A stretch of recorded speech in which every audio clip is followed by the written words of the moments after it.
Pride and Prejudice by Jane Austen. Chapter 1. It is a truth universally acknowledged that a single man in possession of a good fortune must be in want of a wife.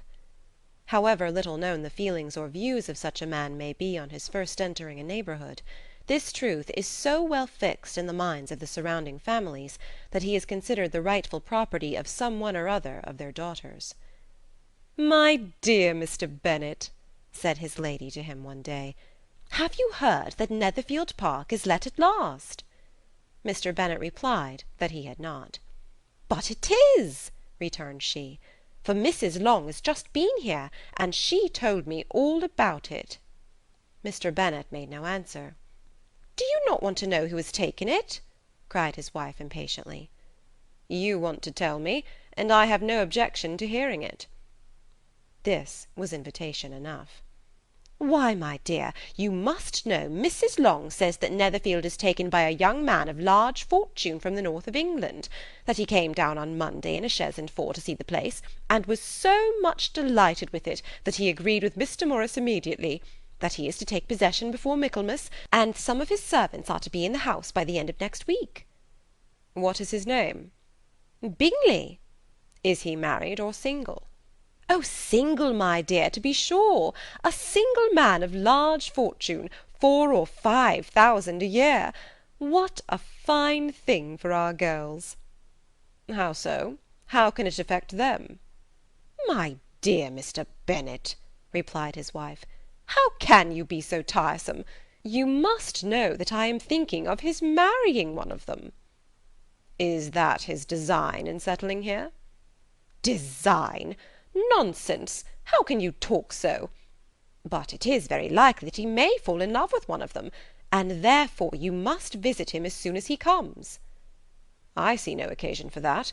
You and the girls may go, or you may send them by themselves, which perhaps will be still better, for as you are as handsome as any of them, Mr. Bingley may like you the best of the party." "My dear, you flatter me. I certainly have had my share of beauty, but I do not pretend to be anything extraordinary now. When a woman has 5 grown-up daughters, she ought to give over thinking of her own beauty." "In such cases a woman has not often much beauty to think of." "But, my dear, you must indeed go and see Mr. Bingley when he comes into the neighbourhood." "It is more than I engage for, I assure you." "But consider your daughters. Only think what an establishment it would be for one of them. Sir William and Lady Lucas are determined to go, merely on that account, for in general, you know, they visit no newcomers. Indeed you must go, for it will be impossible for us to visit him if you do not." "You are over-scrupulous, surely. I dare say Mr. Bingley will be very glad to see you, and I will send a few lines by you to assure him of my very hearty consent to his marrying whichever he chooses of the girls, though I must throw in a good word for my little Lizzy." "I desire you will do no such thing. Lizzy is not a bit better than the others, and I am sure she is not half so handsome as Jane, nor half so good-humoured as Lydia. But you are always giving her the preference." "They have none of them much to recommend them," replied he. "They are all silly and ignorant, like other girls, but Lizzy has something more of quickness than her sisters." "Mr. Bennet, how can you abuse your own children in such a way? You take delight in vexing me. You have no compassion for my poor nerves." "You mistake me, my dear. I have a high respect for your nerves. They are my old friends. I have heard you mention them with consideration these last 20 years at least." "Oh, you do not know what I suffer." "But I hope you'll get over it, and live to see many young men of 4,000 a year come into the neighbourhood." "It will be no use to us if 20 such should come, since you will not visit them." "Depend upon it, my dear, that when there are 20, I will visit them all." Mr. Bennet was so odd a mixture of quick parts, sarcastic humour, reserve, and caprice, that the experience of 23 years had been insufficient to make his wife understand his character. Her mind was less difficult to develop. She was a woman of mean understanding, little information, and uncertain temper. When she was discontented, she fancied herself nervous. The business of her life was to get her daughters married. Its solace was visiting and news. Chapter 2. Mr. Bennet was among the earliest of those who waited on Mr. Bingley. He had always intended to visit him, though to the last always assuring his wife that he should not go. Until the evening after the visit was paid, she had no knowledge of it. It was then disclosed in the following manner. Observing his second daughter employed in trimming a hat, he suddenly addressed her with, "I hope Mr. Bingley will like it, Lizzie." "We are not in a way to know what Mr. Bingley likes," said her mother resentfully, "since we are not to visit." "But you forget, mamma," said Elizabeth, "that we shall meet him at the assemblies, and that Mrs. Long promised to introduce him." "I do not believe Mrs. Long will do any such thing. She has 2 nieces of her own. She is a selfish, hypocritical woman, and I have no opinion of her." "No more have I," said Mr. Bennet, "and I am glad to find that you do not depend upon her serving you." Mrs. Bennet deigned not to make any reply, but, unable to contain herself, began scolding one of her daughters.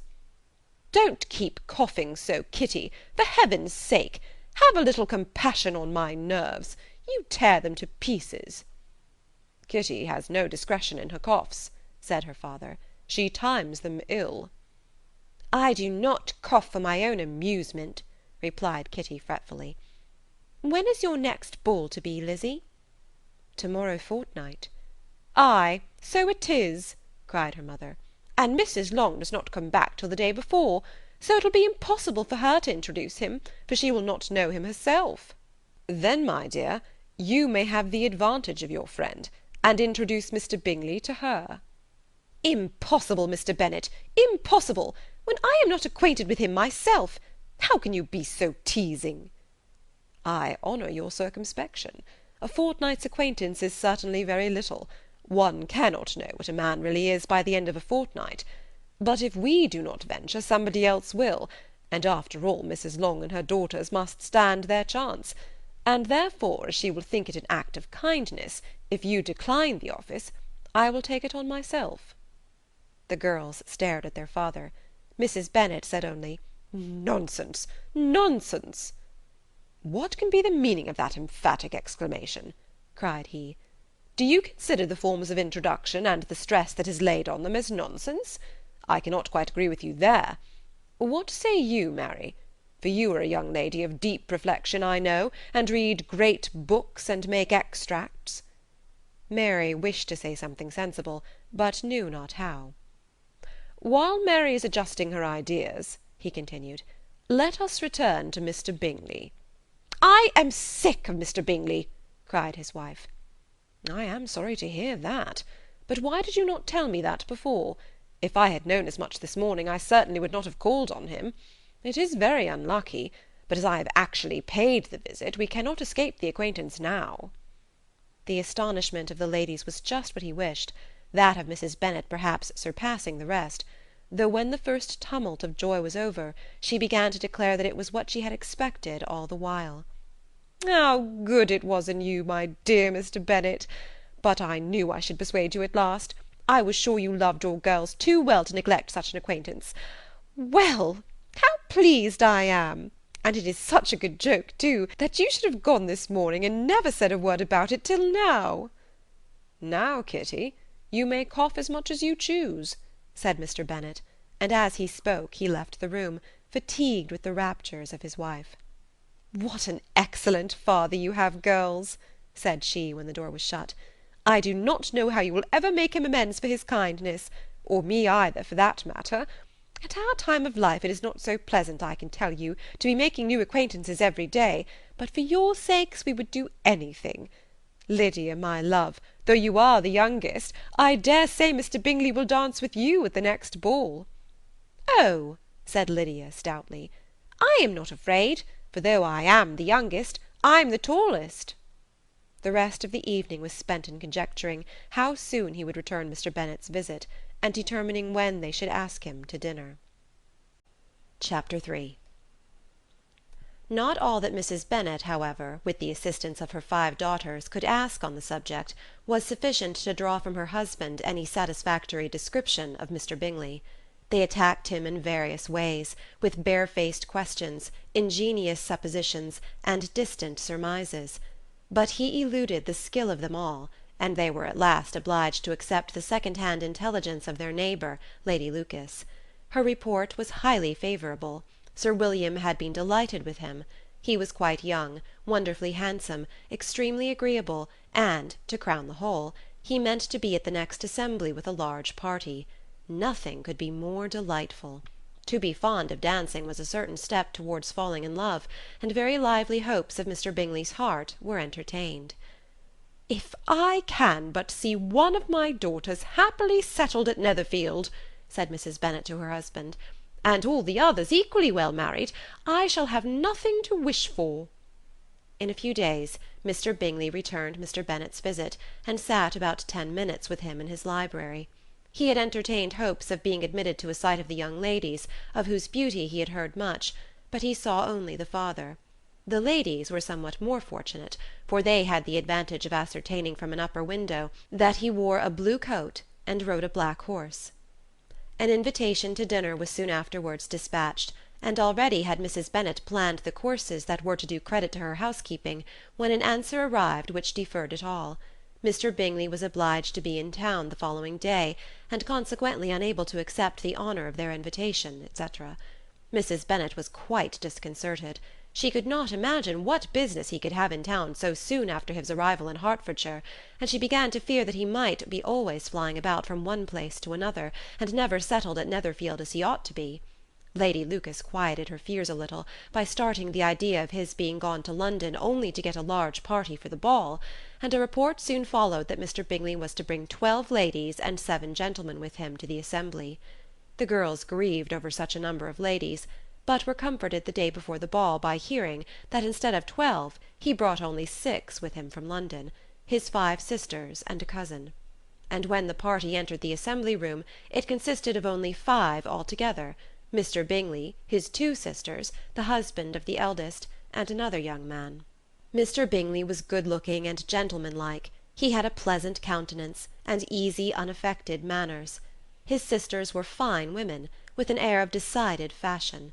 His brother-in-law, Mr. Hurst, merely looked the gentleman, but his friend Mr. Darcy soon drew the attention of the room by his fine tall person, handsome features, noble mien, and the report which was in general circulation within 5 minutes after his entrance, of his having 10,000 a year. The gentlemen pronounced him to be a fine figure of a man, the ladies declared he was much handsomer than Mr. Bingley, and he was looked at with great admiration for about half the evening, till his manners gave a disgust which turned the tide of his popularity, for he was discovered to be proud, to be above his company, and above being pleased, and not all his large estate in Derbyshire could then save him from having a most forbidding, disagreeable countenance, and being unworthy to be compared with his friend. Mr. Bingley had soon made himself acquainted with all the principal people in the room. He was lively and unreserved, danced every dance, was angry that the ball closed so early, and talked of giving one himself at Netherfield. Such amiable qualities must speak for themselves. What a contrast between him and his friend!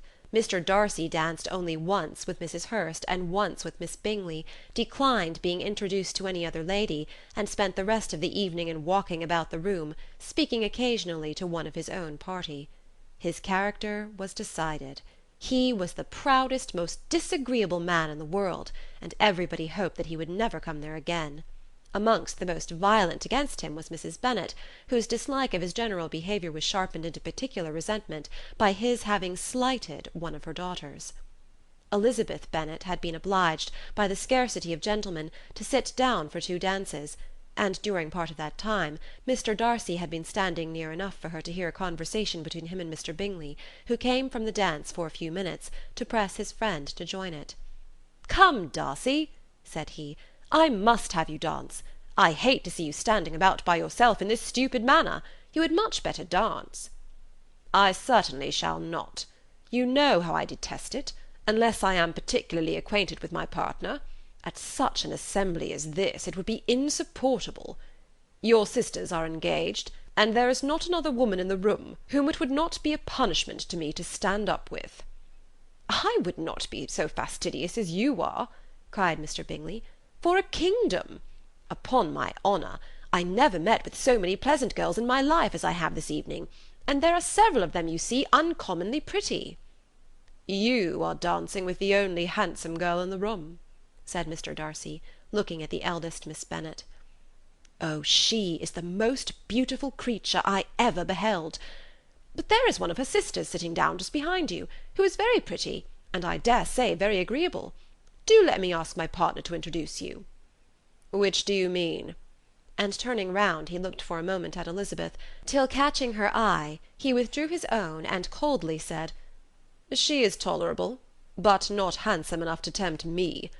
I am in no humour at present to give consequence to young ladies who are slighted by other men. You had better return to your partner, and enjoy her smiles, for you are wasting your time with me." Mr. Bingley followed his advice. Mr. Darcy walked off, and Elizabeth remained with no very cordial feelings towards him. She told the story, however, with great spirit among her friends, for she had a lively, playful disposition, which delighted in anything ridiculous. The evening altogether passed off pleasantly to the whole family. Mrs. Bennet had seen her eldest daughter much admired by the Netherfield party. Mr. Bingley had danced with her twice, and she had been distinguished by his sisters. Jane was as much gratified by this as her mother could be, though in a quieter way. Elizabeth felt Jane's pleasure. Mary had heard herself mentioned to Miss Bingley as the most accomplished girl in the neighbourhood, and Catherine and Lydia had been fortunate enough never to be without partners, which was all that they had yet learnt to care for at a ball. They returned, therefore, in good spirits to Longbourn, the village where they lived, and of which they were the principal inhabitants. They found Mr. Bennet still up. With a book he was regardless of time, and on the present occasion he had a good deal of curiosity as to the events of an evening which had raised such splendid expectations. He had rather hoped that his wife's views on the stranger would be disappointed, but he soon found out that he had a different story to hear. "Oh, my dear Mr. Bennet," as she entered the room, "we have had a most delightful evening, a most excellent ball. I wish you had been there. Jane was so admired, nothing could be like it. Everybody said how well she looked, and Mr. Bingley thought her quite beautiful, and danced with her twice. Only think of that, my dear, he actually danced with her twice, and she was the only creature in the room that he asked a second time. First of all he asked Miss Lucas. I was so vexed to see him stand up with her. But, however, he did not admire her at all, indeed nobody can, you know. And he seemed quite struck with Jane as she was going down the dance. So he inquired who she was, and got introduced, and asked her for the next two. Then the 2/3 he danced with Miss King, and the 2/4 with Maria Lucas, and the 2/5 with Jane again, and the 2/6 with Lizzie, and the Boulanger—" "If he had any compassion for me," cried her husband impatiently, "he would not have danced half so much. For God's sake, say no more of his partners. Oh, that he had sprained his ankle in the first dance!" "Oh, my dear, I am quite delighted with him. He is so excessively handsome, and his sisters are charming women. I never in my life saw anything more elegant than their dresses. I dare say the lace upon Mrs. Hurst's gown—" Here she was interrupted again. Mr. Bennet protested against any description of finery. She was therefore obliged to seek another branch of the subject, and related, with much bitterness of spirit and some exaggeration, the shocking rudeness of Mr. Darcy. "But I can assure you," she added, "that Lizzie does not lose much by not suiting his fancy, for he is a most disagreeable, horrid man, not at all worth pleasing. So high and so conceited that there was no enduring him. He walked here and he walked there, fancying himself so very great, not handsome enough to dance with. I wish you had been there, my dear, to have given him one of your set-downs. I quite detest the man." Chapter 4. When Jane and Elizabeth were alone, the former, who had been cautious in her praise of Mr. Bingley before, expressed to her sister just how very much she admired him. "He is just what a young man ought to be," said she, "sensible, good-humoured, lively, and I never saw such happy manners, so much ease, with such perfect good breeding." "He is also handsome," replied Elizabeth, "which a young man ought likewise to be if he possibly can. His character is thereby complete." "I was very much flattered by his asking me to dance a second time. I did not expect such a compliment." "Did not you? I did for you. But that is one great difference between us. Compliments always take you by surprise, and me never. What could be more natural than his asking you again? He could not help seeing that you were about 5 times as pretty as every other woman in the room. No thanks to his gallantry for that. Well, he certainly is very agreeable, and I give you leave to like him. You've liked many a stupider person." "Dear Lizzy!" "Oh, you are a great deal too apt, you know, to like people in general. You never see a fault with anybody. All the world are good and agreeable in your eyes. I never heard you speak ill of a human being in your life." "I would not wish to be hasty in censuring any one, but I always speak what I think."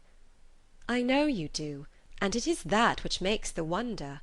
With your good sense to be so honestly blind to the follies and nonsense of others. Affectation of candour is common enough, one meets with it everywhere. But to be candid without ostentation or design, to take the good of everybody's character and make it still better, and to say nothing of the bad, belongs to you alone. And so you like this man's sisters too, do you? Their manners are not equal to his." "Certainly not, at first, but they are very pleasing women when you converse with them. Miss Bingley is to live with her brother, and keep his house, and I am much mistaken if we shall not find a very charming neighbour in her." Elizabeth listened in silence, but was not convinced. Their behaviour at the assembly had not been calculated to please in general, and with more quickness of observation, and less pliancy of temper than her sister, and with a judgment too unassailed by any attention to herself, she was very little disposed to approve them. They were in fact very fine ladies, not deficient in good humour when they were pleased, nor in the power of making themselves agreeable when they chose it, but proud and conceited. They were rather handsome, had been educated in one of the first private seminaries in town, had a fortune of £20,000, were in the habit of spending more than they ought, and of associating with people of rank, and were therefore in every respect entitled to think well of themselves, and meanly of others. They were of a respectable family in the north of England, a circumstance more deeply impressed on their memories than that their brother's fortune and their own had been acquired by trade. Mr. Bingley inherited property to the amount of nearly £100,000 from his father, who had intended to purchase an estate, but did not live to do it. Mr. Bingley intended it likewise, and sometimes made choice of his county, but as he now was provided with a good house and the liberty of a manor, it was doubtful to many of those who best knew the easiness of his temper whether he might not spend the remainder of his days at Netherfield, and leave the next generation to purchase. His sisters were anxious for his having an estate of his own, but though he was now only established as a tenant, Miss Bingley was by no means unwilling to preside at his table, nor was Mrs. Hurst, who had married a man of more fashion than fortune, less disposed to consider his house as her home when it suited her. Mr. Bingley had not been of age 2 years, when he was tempted by an accidental recommendation to look at Netherfield House. He did look at it, and into it for half an hour, was pleased with the situation and the principal rooms, satisfied with what the owner said in its praise, and took it immediately. Between him and Darcy there was a very steady friendship, in spite of great opposition of character. Bingley was endeared to Darcy by the easiness, openness, and ductility of his temper, though no disposition could offer a greater contrast to his own, and though with his own he never appeared dissatisfied. On the strength of Darcy's regard, Bingley had the firmest reliance, and of his judgment the highest opinion. In understanding, Darcy was the superior. Bingley was by no means deficient, but Darcy was clever. He was at the same time haughty, reserved, and fastidious, and his manners, though well bred, were not inviting. In that respect his friend had greatly the advantage. Bingley was sure of being liked wherever he appeared. Darcy was continually giving offence. The manner in which they spoke of the Meryton assembly was sufficiently characteristic. Bingley had never met with more pleasant people or prettier girls in his life. Everybody had been most kind and attentive to him. There had been no formality, no stiffness. He had soon felt acquainted with all the room, and as to Miss Bennet, he could not conceive an angel more beautiful. Darcy, on the contrary, had seen a collection of people in whom there was little beauty and no fashion, for none of whom he had felt the smallest interest, and from none received either attention or pleasure. Miss Bennet he acknowledged to be pretty, but she smiled too much. Mrs. Hurst and her sister allowed it to be so, but still they admired her and liked her, and pronounced her to be a sweet girl, and one whom they would not object to know more of. Miss Bennet was therefore established as a sweet girl, and their brother felt authorized by such commendation to think of her as he chose. Chapter 5. Within a short walk of Longbourn lived a family with whom the Bennets were particularly intimate. Sir William Lucas had been formerly in trade in Meryton, where he had made a tolerable fortune, and risen to the honour of knighthood by an address to the king during his mayoralty. The distinction had perhaps been felt too strongly. It had given him a disgust to his business, and to his residence in a small market town, and in quitting them both he had removed with his family to a house about a mile from Meryton, denominated from that period Lucas Lodge, where he could think with pleasure of his own importance, and, unshackled by business, occupy himself solely in being civil to all the world. For, though elated by his rank, it did not render him supercilious. On the contrary, he was all attention to everybody. By nature inoffensive, friendly, and obliging, his presentation at St. James's had made him courteous. Lady Lucas was a very good kind of woman, not too clever to be a valuable neighbour to Mrs. Bennet. They had several children. The eldest of them, a sensible, intelligent young woman about 27, was Elizabeth's intimate friend. That the Miss Lucases and the Miss Bennets should meet to talk over a ball was absolutely necessary, and the morning after the assembly brought the former to Longbourn to hear and to communicate. "You began the evening well, Charlotte," said Mrs. Bennet with civil self-command to Miss Lucas. "You were Mr. Bingley's first choice." "Yes, but he seemed to like his second better." "Oh, you mean Jane, I suppose, because he danced with her twice. To be sure that it did seem as if he admired her. Indeed, I rather believe he did. I heard something about it, but I hardly know what. Something about Mr. Robinson." "Perhaps you mean what I overheard between him and Mr. Robinson. Did not I mention it to you? Mr. Robinson's asking him how he liked our Meryton assemblies, and whether he did not think there were a great many pretty women in the room, and which he thought the prettiest, and his answering immediately to the last question, 'Oh, the eldest, Miss Bennet, beyond a doubt. There cannot be two opinions on that point.'" "Upon my word! Well, that is very decided indeed. That does seem as if... But, however, it may all come to nothing, you know." "My overhearings are more to the purpose than yours, Eliza," said Charlotte. "Mr. Darcy is not so well worth listening to as his friend, is he? Poor Eliza, to be only just tolerable." "I beg you would not put into Lizzie's head to be vexed by his ill treatment, for he is such a disagreeable man, that it would be quite a misfortune to be liked by him. Mrs. Long told me last night that he sat close to her for half an hour without once opening his lips." "Are you quite sure, ma'am? Is not there a little mistake?" said Jane. "I certainly saw Mr. Darcy speaking to her." "Ay, because she asked him at last how he liked Netherfield, and he could not help answering her, but she said he seemed quite angry at being spoken to." "Miss Bingley told me," said Jane, "that he never speaks much, unless among his intimate acquaintances. With them he is remarkably agreeable." "I do not believe a word of it, my dear. If he had been so very agreeable, he would have talked to Mrs. Long. But I can guess how it was. Everybody says that he is at up with pride, and I dare say he had heard somehow that Mrs. Long does not keep a carriage, and had come to the ball in a hack chaise." "I do not mind his not talking to Mrs. Long," said Miss Lucas, "but I wish he had danced with Eliza." "Another time, Lizzie," said her mother, "I would not dance with him if I were you." "I believe, ma'am, I may safely promise you never to dance with him." "His pride," said Miss Lucas, "does not offend me so much as pride often does, because there is an excuse for it. One cannot wonder that so very fine a young man, with family, fortune, everything in his favour, should think very highly of himself. If I may so express it, he has a right to be proud." "That is very true," replied Elizabeth, "and I could easily forgive his pride, if he had not mortified mine." "Pride," observed Mary, who piqued herself upon the solidity of her reflections, "is a very common failing, I believe. By all that I have ever read, I am convinced that it is very common indeed, that human nature is particularly prone to it, and that there are very few of us who do not cherish a feeling of self-complacency on the score of some quality or other, real or imaginary. Vanity and pride are different things, though the words are often used synonymously. A person may be proud without being vain. Pride relates more to our opinion of ourselves, vanity to what we would have others think of us." "If I were as rich as Mr. Darcy," cried a young Lucas, who came with his sisters, "I should not care how proud I was. I would keep a pack of foxhounds, and drink a bottle of wine a day." "Then you would drink a great deal more than you ought," said Mrs. Bennet, "and if I were to see you at it, I should take away your bottle directly." The boy protested that she should not. She continued to declare that she would, and the argument ended only with the visit. Chapter 6.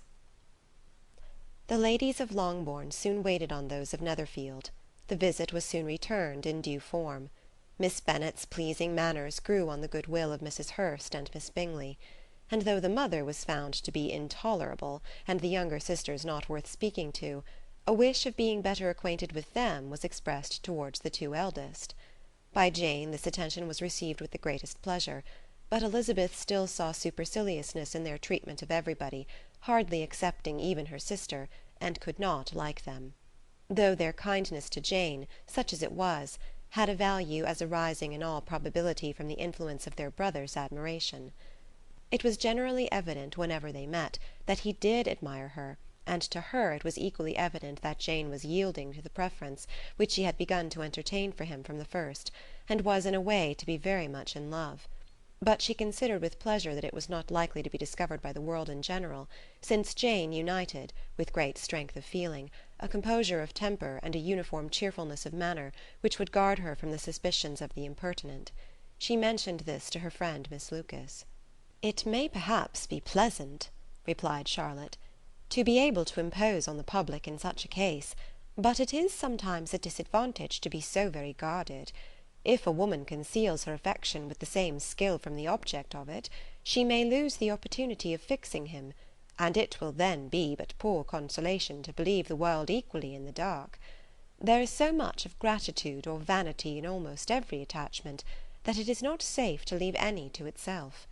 We can all begin freely, a slight preference is natural enough, but there are very few of us who have heart enough to be really in love without encouragement. In 9 cases out of 10 a woman had better show more affection than she feels. Bingley likes your sister undoubtedly, but he may never do more than like her, if she does not help him on." "But she does help him on, as much as her nature will allow. If I can perceive her regard for him, he must be a simpleton indeed not to discover it too." "Remember, Eliza, that he does not know Jane's disposition as you do." "But if a woman is partial to a man, and does not endeavour to conceal it, he must find it out." "Perhaps he must, if he sees enough of her. But though Bingley and Jane meet tolerably often, it is never for many hours together, and as they always see each other in large mixed parties, it is impossible that every moment should be employed in conversing together. Jane should therefore make the most of every half-hour in which she can command his attention. When she is secure of him, there will be more leisure for falling in love as much as she chooses." "Your plan is a good one," said Elizabeth, "where nothing is in question but the desire of being well married; and if I were determined to get a rich husband, or any husband, I dare say I should adopt it. But these are not Jane's feelings. She is not acting by design. As yet she cannot even be certain of the degree of her own regard, nor of its reasonableness. She has known him only a fortnight. She danced 4 dances with him at Meryton, she saw him one morning at his own house, and has since dined with him in company 4 times. This is not quite enough to make her understand his character." "Not as you represent it. Had she merely dined with him, she might only have discovered whether he had a good appetite. But you must remember that 4 evenings have also been spent together, and 4 evenings may do a great deal." "Yes, these 4 evenings have enabled them to ascertain that they both like 21 better than commerce, but with respect to any other leading characteristic, I do not imagine that much has been unfolded." "Well," said Charlotte, "I wish Jane success with all my heart, and if she were married to him to-morrow, I should think she had as good a chance of happiness as if she were to be studying his character for a 12-month. Happiness in marriage is entirely a matter of chance. If the dispositions of the parties are ever so well known to each other, or ever so similar beforehand, it does not advance their felicity in the least. They always continue to grow sufficiently unlike afterwards to have their share of vexation, and it is better to know as little as possible of the defects of the person with whom you are to pass your life." "You make me laugh, Charlotte, but it is not sound. You know it is not sound, and that you would never act in this way yourself." Occupied in observing Mr. Bingley's attentions to her sister, Elizabeth was far from suspecting that she was herself becoming an object of some interest in the eyes of his friend. Mr. Darcy had at first scarcely allowed her to be pretty. He had looked at her without admiration at the ball, and when they next met, he looked at her only to criticise. But no sooner had he made it clear to himself and his friends that she hardly had a good feature in her face, than he began to find it was rendered uncommonly intelligent by the beautiful expression of her dark eyes. To this discovery succeeded some others equally mortifying. Though he had detected with a critical eye more than one failure of perfect symmetry in her form, he was forced to acknowledge her figure to be light and pleasing, and in spite of his asserting that her manners were not those of the fashionable world, he was caught by their easy playfulness. Of this she was perfectly unaware. To her he was only the man who made himself agreeable nowhere, and who had not thought her handsome enough to dance with. He began to wish to know more of her, and as a step towards conversing with her himself, attended to her conversation with others. His doing so drew her notice. It was at Sir William Lucas's, where a large party were assembled. "What does Mr. Darcy mean," said she to Charlotte, "by listening to my conversation with Colonel Forster?" "That is a question which only Mr. Darcy can answer." "But if he does it any more, I shall certainly let him know that I see what he is about. He has a very satirical eye, and if I do not begin by being impertinent myself, I shall soon grow afraid of him." On his approaching them soon afterwards, though without seeming to have any intention of speaking, Miss Lucas defied her friend to mention such a subject to him, which immediately provoking Elizabeth to do it, she turned to him and said, "Did you not think, Mr. Darcy, that I expressed myself uncommonly well just now, when I was teasing Colonel Forster to give us all a ball at Meryton?" "With great energy. But it is always a subject which makes a lady energetic." "You are severe on us."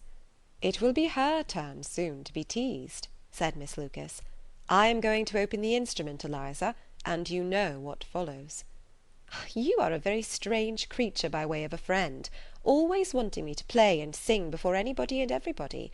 If my vanity had taken a musical turn, you would have been invaluable. But as it is, I would really rather not sit down before those who must be in the habit of hearing the very best performers." On Miss Lucas's persevering, however, she added, "Very well, if it must be so, it must." And gravely glancing at Mr. Darcy, "There is a fine old saying, which everybody here is of course familiar with, 'Keep your breath to cool your porridge,' and I shall keep mine to swell my song." Her performance was pleasing, though by no means capital. After a song or two, and before she could reply to the entreaties of several that she would sing again, she was eagerly succeeded at the instrument by her sister Mary, who having, in consequence of being the only plain one in the family, worked hard for knowledge and accomplishments, was always impatient for display. Mary had neither genius nor taste, and though vanity had given her application, it had given her likewise a pedantic air and conceited manner, which would have injured a higher degree of excellence than she had reached.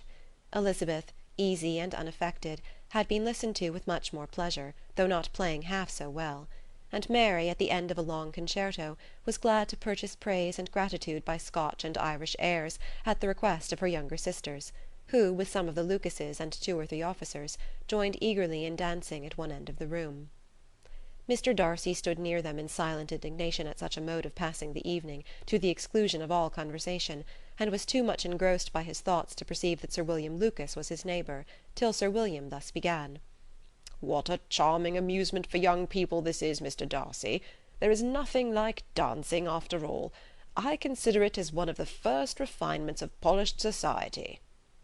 "Certainly, sir.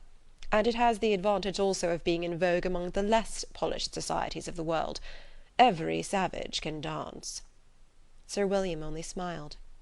"Your friend performs delightfully," he continued after a pause, on seeing Bingley join the group, "and I doubt not that you are an adept in the science yourself, Mr. Darcy."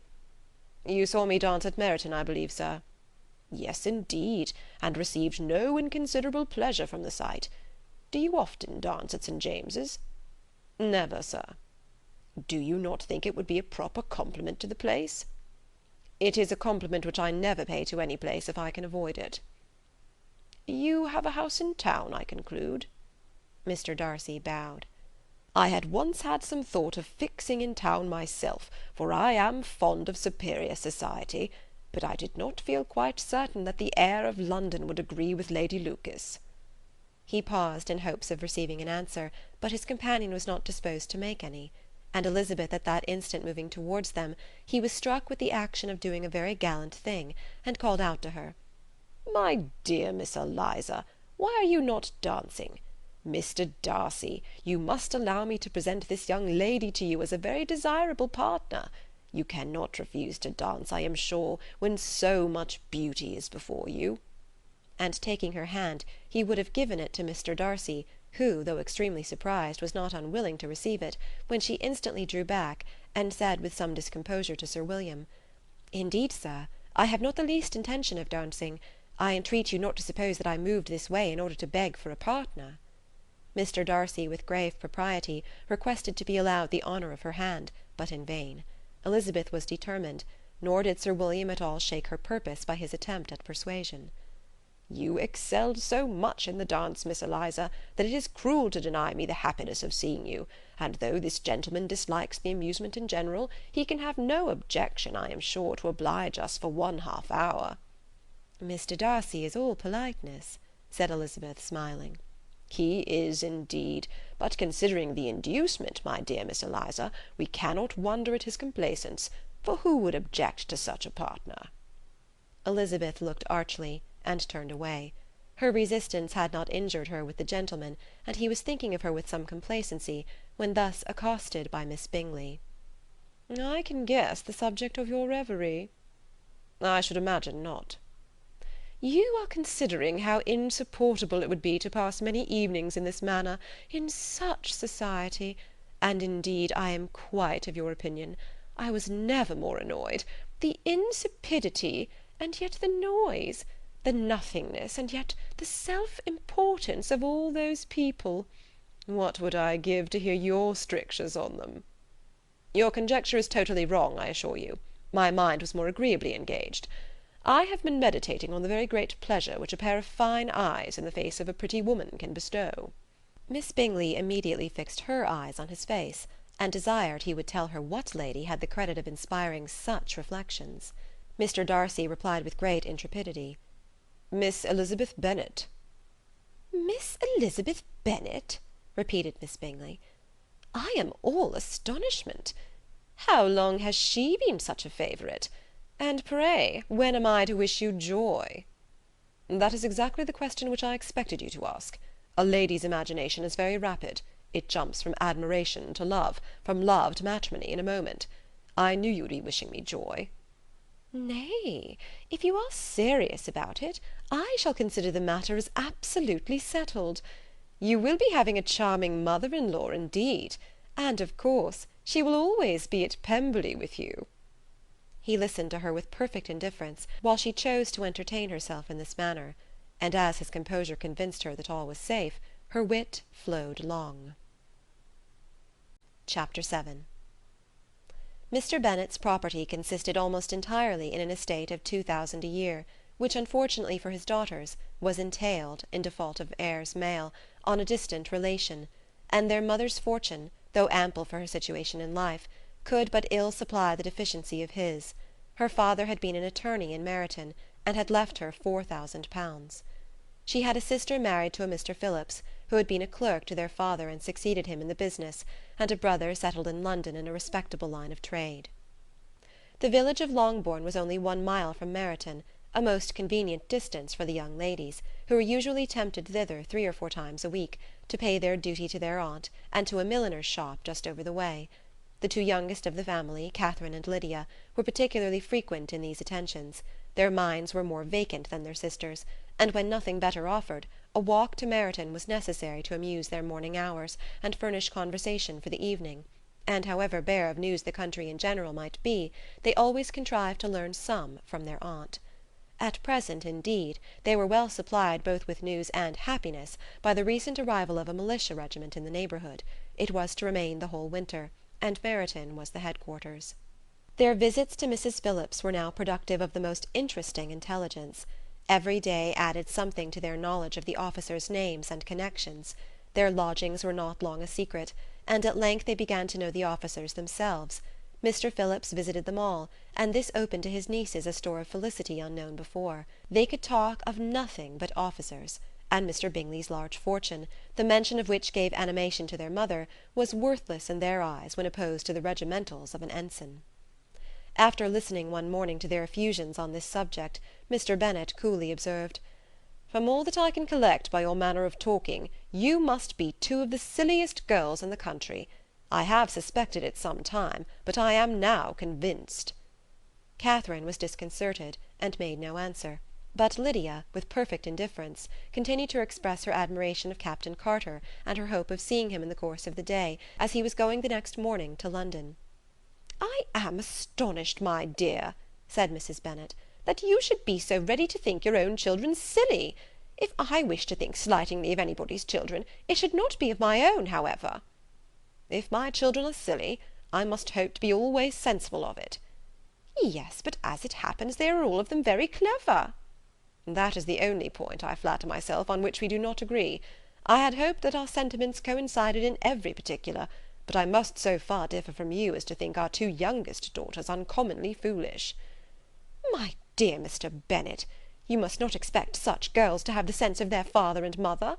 When they get to our age, I dare say they will not think about officers any more than we do. I remember the time when I liked a red coat myself very well, and indeed so I do still at my heart, and if a smart young colonel, with 5,000 or 6,000 a year, should want one of my girls, I shall not say nay to him. And I thought Colonel Forster looked very becoming the other night at Sir William's, in his regimentals." "Mamma," cried Lydia, "my aunt says that Colonel Forster and Captain Carter do not go so often to Miss Watson's as they did when they first came. She sees them now very often standing in Clark's library." Mrs. Bennet was prevented replying by the entrance of the footman with a note for Miss Bennet. It came from Netherfield, and the servant waited for an answer. Mrs. Bennet's eyes sparkled with pleasure, and she was eagerly calling out while her daughter read.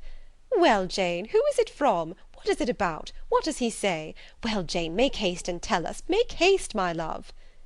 "It is from Miss Bingley," said Jane, and then read it aloud.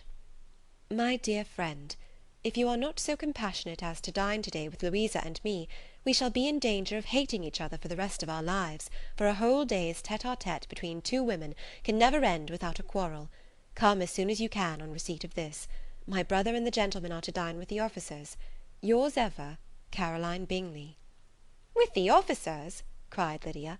"I wonder my aunt did not tell us of that." "Dining out," said Mrs. Bennet. "That is very unlucky." "Can I have the carriage?" said Jane. "No, my dear, you had better go on horseback, because it seems likely to rain, and then you must stay all night." "That would be a good scheme," said Elizabeth, "if you were sure that they would not offer to send her home." "Oh, but the gentlemen will have Mr. Bingley's chaise to go to Meryton, and the Hursts have no horses to theirs." "I had much rather go in the coach." "But, my dear, your father cannot spare the horses, I am sure. They are wanted in the farm, Mr. Bennet, are they not?" "They are wanted in the farm much oftener than I can get them." "But if you have got them to-day," said Elizabeth, "my mother's purpose will be answered." She did at last extort from her father an acknowledgment that the horses were engaged. Jane was therefore obliged to go on horseback, and her mother attended her to the door with many cheerful prognostics of a bad day. Her hopes were answered. Jane had not been gone long before it rained hard. Her sisters were uneasy for her, but her mother was delighted. The rain continued the whole evening without intermission. Jane certainly could not come back. "This was a lucky idea of mine indeed," said Mrs. Bennet more than once, as if the credit of making it rain were all her own. Till the next morning, however, she was not aware of all the felicity of her contrivance. Breakfast was scarcely over when a servant from Netherfield brought the following note for Elizabeth. "My dearest Lizzy, I find myself very unwell this morning, which I suppose is to be imputed to my getting wet through yesterday. My kind friends will not hear of my returning till I am better. They insist also on my seeing Mr. Jones, therefore do not be alarmed if you should hear of his having been to see me, and excepting a sore throat and headache, there is not much the matter with me. Yours, etc.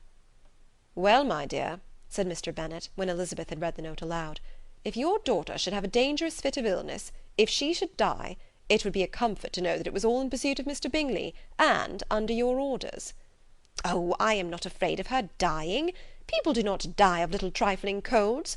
She will be taken good care of. As long as she stays there, it is all very well. I would go and see her if I could have the carriage." Elizabeth, feeling really anxious, was determined to go to her, though the carriage was not to be had. And as she was no horsewoman, walking was her only alternative. She declared her resolution.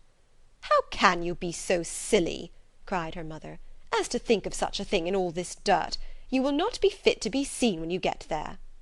"I shall be very fit to see Jane, which is all I want."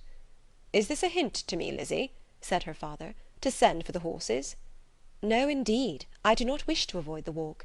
The distance is nothing when one has a motive, only 3 miles. I shall be back by dinner."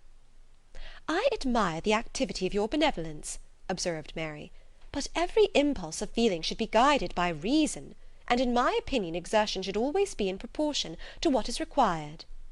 "We will go as far as Meryton with you," said Catherine and Lydia. Elizabeth accepted their company, and the 3 young ladies set off together. "If we make haste," said Lydia as they walked along, "perhaps we may see something of Captain Carter before he goes." In Meryton they parted. The 2 youngest repaired to the lodgings of one of the officers' wives, and Elizabeth continued her walk alone, crossing field after field at a quick pace, jumping over stiles and springing over puddles with impatient activity, and finding herself at last within view of the house, with weary ankles, dirty stockings, and a face glowing with the warmth of exercise. She was shown into the breakfast parlour, where all but Jane were assembled, and where her appearance created a great deal of surprise. That she should have walked 3 miles so early in the day, in such dirty weather, and by herself, was almost incredible to Mrs. Hurst and Miss Bingley, and Elizabeth was convinced that they held her in contempt for it. She was received, however, very politely by them, and in their brother's manners there was something better than politeness, there was good humour and kindness. Mr. Darcy said very little, and Mr. Hurst nothing at all. The former was divided between admiration of the brilliancy which exercise had given to her complexion, and doubt as to the occasion's justifying her coming so far alone. The latter was thinking only of his breakfast. Her inquiries after her sister were not very favourably answered. Miss Bennet had slept ill, and though up, was very feverish, and not well enough to leave her room. Elizabeth was glad to be taken to her immediately, and Jane, who had only been withheld by the fear of giving alarm or inconvenience from expressing in her note how much she longed for such a visit, was delighted at her entrance. She was not equal, however, to much conversation, and when Miss Bingley left them together, could attempt little besides expressions of gratitude for the extraordinary kindness she was treated with. Elizabeth silently attended her. When breakfast was over they were joined by the sisters, and Elizabeth began to like them herself when she saw how much affection and solicitude they showed for Jane. The apothecary came, and having examined his patient, said, as might be supposed, that she had caught a violent cold, and that they must endeavour to get the better of it, advised her to return to bed, and promised her some draughts. The advice was followed readily, for the feverish symptoms increased, and her head ached acutely. Elizabeth did not quit her room for a moment, nor were the other ladies often absent. The gentlemen being out, they had, in fact, nothing to do elsewhere. When the clock struck 3, Elizabeth felt that she must go, and very unwillingly said so. Miss Bingley offered her the carriage, and she only wanted a little pressing to accept it, when Jane testified such concern in parting with her, that Miss Bingley was obliged to convert the offer of the chaise to an invitation to remain at Netherfield for the present. Elizabeth most thankfully consented, and a servant was dispatched to Longbourn to acquaint the family with her stay, and bring back a supply of clothes. Chapter 8. At 5 o'clock the 2 ladies retired to dress, and at 6:30 Elizabeth was summoned to dinner. To the civil inquiries which then poured in, and amongst which she had the pleasure of distinguishing the much superior solicitude of Mr. Bingley's, she could not make a very favourable answer. Jane was by no means better. The sisters, on hearing this, repeated 3 or 4 times how much they were grieved, how shocking it was to have a bad cold, and how excessively they disliked being ill themselves, and then thought no more of the matter, and their indifference towards Jane, when not immediately before them, restored Elizabeth to the enjoyment of all her former dislike. Their brother, indeed, was the only one of the party whom she could regard with any complacency. His anxiety for Jane was evident, and his attentions to herself most pleasing, and they prevented her feeling herself so much an intruder as she believed she was considered by the others. She had very little notice from any but him.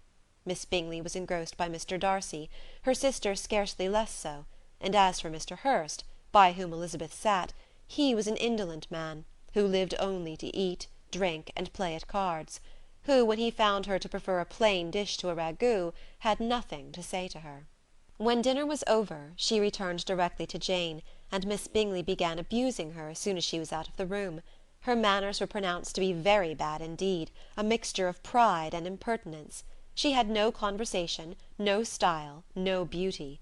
Mrs. Hurst thought the same, and added, "She has nothing, in short, to recommend her, but being an excellent walker. I shall never forget her appearance this morning. She really looked almost wild." "She did indeed, Louisa. I could hardly keep my countenance. Very nonsensical to come at all. Why must she be scampering about the country, because her sister had a cold? Her hair so untidy, so blowsy. Oh, yes, and her petticoat. I hope you saw her petticoat. 6 inches deep in mud, I am absolutely certain, and the gown which had been let down to hide it not doing its office."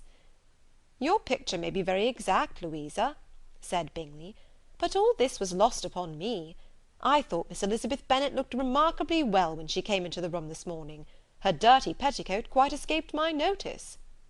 "You observed it, Mr. Darcy, I am sure," said Miss Bingley, "and I am inclined to think that you would not wish to see your sister make such an exhibition." "Certainly not."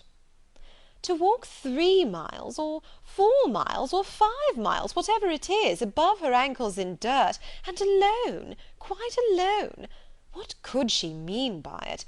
It seems to me to show an abominable sort of conceited independence, a most country town indifference to decorum." "It shows an affection for her sister that is very pleasing," said Bingley.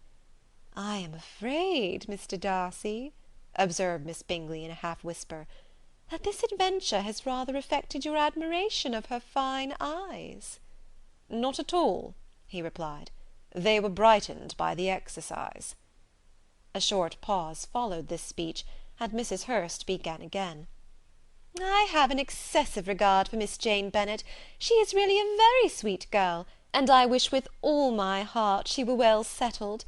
But with such a father and mother, and such low connections, I am afraid there is no chance of it." "I think I have heard you say that their uncle is an attorney on Meryton." "Yes, and they have another, who lives somewhere near Cheapside." "That is capital," added her sister, and they both laughed heartily. "If they had uncles enough to fill all Cheapside," cried Bingley, "it would not make them one jot less agreeable." "But it must very materially lessen their chances of marrying men of any consideration in the world," replied Darcy. To this speech Bingley made no answer, but his sisters gave it their hearty assent, and indulged their mirth for some time at the expense of their dear friend's vulgar relations. With a renewal of tenderness, however, they returned to her room on leaving the dining-parlour, and sat with her till summoned to coffee. She was still very poorly, and Elizabeth would not quit her at all, till late in the evening, when she had the comfort of seeing her asleep, and when it seemed to her rather right than pleasant that she should go downstairs herself. On entering the drawing-room she found the whole party at loo, and was immediately invited to join them, but suspecting them to be playing high, she declined it, and making her sister the excuse, said she would amuse herself, for the short time she could stay below, with a book. Mr. Hurst looked at her with astonishment. "Do you prefer reading to cards?" said he. "That is rather singular." "Miss Eliza Bennet," said Miss Bingley, "despises cards. She is a great reader, and has no pleasure in anything else." "I deserve neither such praise nor such censure," cried Elizabeth. "I am not a great reader, and I have pleasure in many things." "In nursing your sister I am sure you have pleasure," said Bingley, "and I hope it will soon be increased by seeing her quite well." Elizabeth thanked him from her heart, and then walked towards the table where a few books were lying. He immediately offered to fetch her others, all that his library afforded. "And I wish my collection were larger for your benefit and my own credit, But I am an idle fellow, and though I have not many, I have more than I ever looked into." Elizabeth assured him that she could suit herself perfectly with those in the room. "I am astonished," said Miss Bingley, "that my father should have left so small a collection of books. What a delightful library you have at Pemberley, Mr. Darcy!" "It ought to be good," he replied. "It has been the work of many generations." "And then you have added so much to it yourself. You are always buying books." "I cannot comprehend the neglect of a family library in such days as these." "Neglect! I am sure you neglect nothing that can add to the beauties of that noble place. Charles, when you build your house, I wish it may be half as delightful as Pemberley." "I wish it may." "But I would really advise you to make your purchase in that neighbourhood, and take Pemberley for a kind of model. There is not a finer county in England than Derbyshire." "With all my heart. I will buy Pemberley itself, if Darcy will sell it." "I am talking of possibilities, Charles." "Upon my word, Caroline, I should think it more possible to get Pemberley by purchase than by imitation." Elizabeth was so much caught with what passed as to leave her very little attention for her book, and soon laying it wholly aside, she drew near the card-table, and stationed herself between Mr. Bingley and his eldest sister, to observe the game. "Is Miss Darcy much grown since the spring?" said Miss Bingley. "Will she be as tall as I am?" "I think she will. She is now about Miss Elizabeth Bennet's height, or rather taller." "How I long to see her again! I never met with anybody who delighted me as much. Such a countenance, such manners, and so extremely accomplished for her age. Her performance on the pianoforte is exquisite." "It is amazing to me," said Bingley, "how young ladies can have patience to be so very accomplished as they all are." "All young ladies accomplished! My dear Charles, what do you mean?" "Yes, all of them, I think. They all paint tables, cover screens, and net purses. I scarcely know any one who cannot do all this, and I am sure I never heard a young lady spoken of for the first time without being informed that she was very accomplished." "Your list of the common extent of accomplishments," said Darcy, "has too much truth.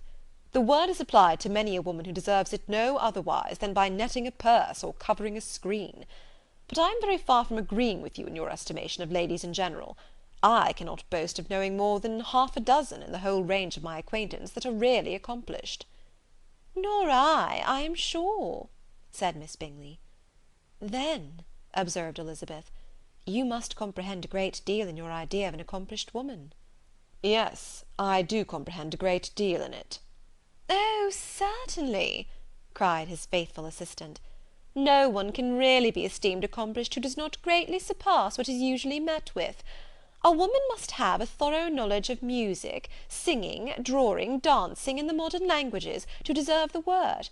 And besides all this, she must possess a certain something in her air and manner of walking, the tone of her voice, her address and expressions, or the word will be but half deserved."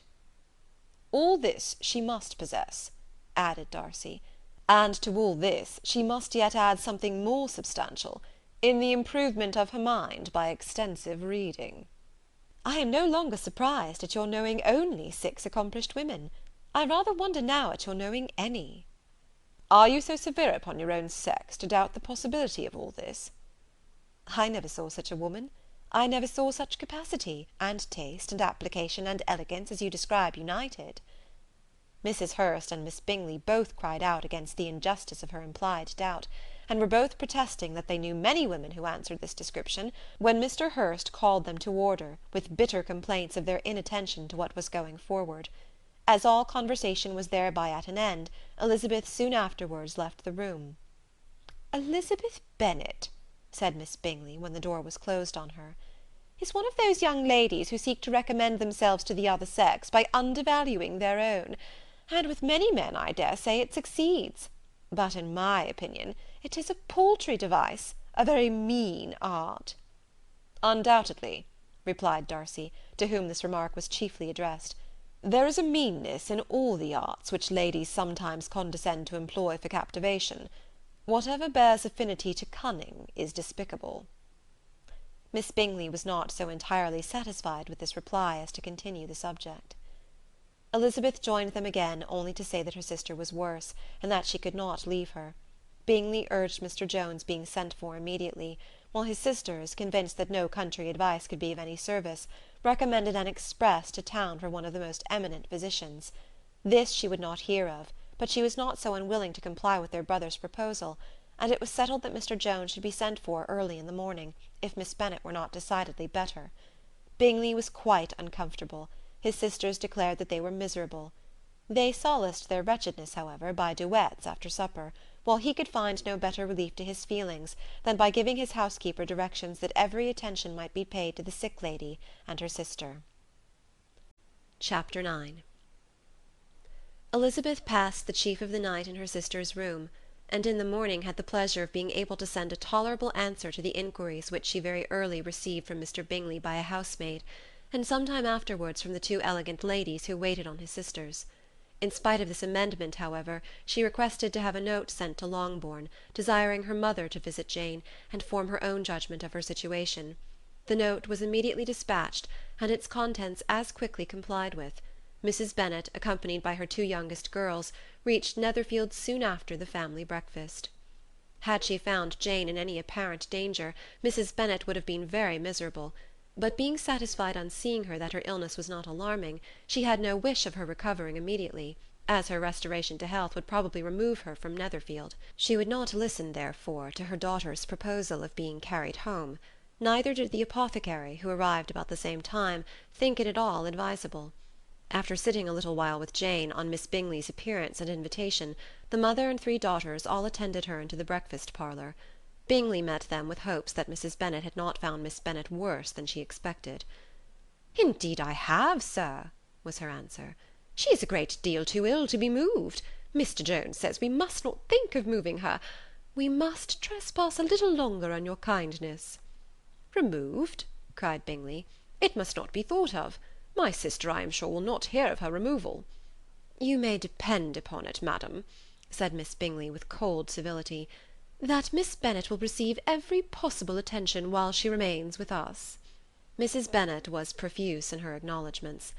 "I am sure," she added, "if it were not for such good friends, I do not know what would become of her, for she is very ill indeed, and suffers a vast deal, though with the greatest patience in the world, which is always the way with her, for she has, without exception, the sweetest temper I have ever met with. I often tell my other girls that they are nothing to her. You have a sweet room here, Mr. Bingley, and a charming prospect over the gravel walk. I do not know a place in the country that is equal to Netherfield. You will not think of quitting it in a hurry, I hope, though you have but a short lease." "Whatever I do is done in a hurry," replied he, "and therefore if I should resolve to quit Netherfield, I should probably be off in 5 minutes. At present, however, I consider myself as quite fixed here."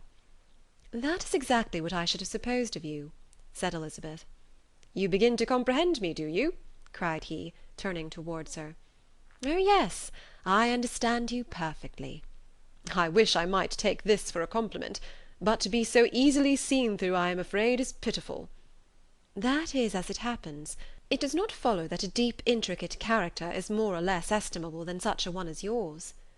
"Lizzy," cried her mother, "remember where you are, and do not run on in the wild manner that you are suffered to do at home." "I did not know before," continued Bingley immediately, "that you were a studier of character. It must be an amusing study." "Yes, but intricate characters are the most amusing. They have at least that advantage." "The country," said Darcy, "can in general supply but a few subjects for such a study. In a country neighbourhood you move in a very confined and unvarying society." "But people themselves alter so much that there is something new to be observed in them for ever." "Yes, indeed," cried Mrs. Bennet, offended by his manner of mentioning a country neighbourhood. "I assure you there is quite as much of that going on in the country as in town." Everybody was surprised, and Darcy, after looking at her for a moment, turned silently away. Mrs. Bennet, who fancied she had gained a complete victory over him, continued her triumph. "I cannot see that London has any great advantage over the country, for my part, except the shops and public places. The country is a vast deal pleasanter, is it not, Mr. Bingley?" "When I am in the country," he replied, I never wish to leave it, and when I am in town it is pretty much the same. They have each their advantages, and I can be equally happy in either." "Ay, that is because you have the right disposition. But that gentleman," looking at Darcy, "seemed to think the country was nothing at all." "Indeed, mamma, you are mistaken," said Elizabeth, blushing for her mother. "You quite mistook Mr. Darcy. He only meant that there was not such a variety of people to be met with in the country as in town, which you must acknowledge to be true." "Certainly, my dear, nobody said there were. But as to not meeting with many people in this neighbourhood, I believe there are few neighbourhoods larger. I know we dine with 24 families." Nothing but concern for Elizabeth could enable Bingley to keep his countenance. His sister was less delicate, and directed her eyes towards Mr. Darcy with a very expressive smile. Elizabeth, for the sake of saying something that might turn her mother's thoughts, now asked her if Charlotte Lucas had been at Longbourn since her coming away. "Yes, she called yesterday with her father. What an agreeable man Sir William is, Mr. Bingley, is he not? So much the man of fashion, so genteel and easy. He had always something to say to everybody. That is my idea of good breeding. And those persons who fancy themselves very important and never open their mouths quite mistake the matter." "Did Charlotte dine with you?" "No, she would go home.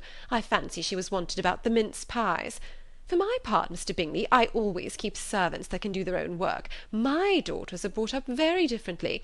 But everybody is to judge for themselves, and the Lucases are a very good sort of girls, I assure you. It is a pity they are not handsome. Not that I think Charlotte so very plain, but then she is our particular friend." "She seems a very pleasant young woman." "Oh dear, yes, but you must own she is very plain. Lady Lucas herself has often said so, and envied me Jane's beauty. I do not like to boast of my own child, but to be sure, Jane, one does not see often anybody better looking. It is what everybody says. I do not trust my own partiality. When she was only 15, there was a man at my brother Gardiner's in town so much in love with her that my sister-in-law was sure he would make her an offer before we came away. But, however, he did not. Perhaps he thought her too young. However, he wrote some verses on her, and very pretty they were." "And so ended his affection," said Elizabeth impatiently. "There has been many a one, I fancy, overcome in the same way. I wonder who first discovered the efficacy of poetry in driving away love." "I have been used to consider poetry as the food of love," said Darcy.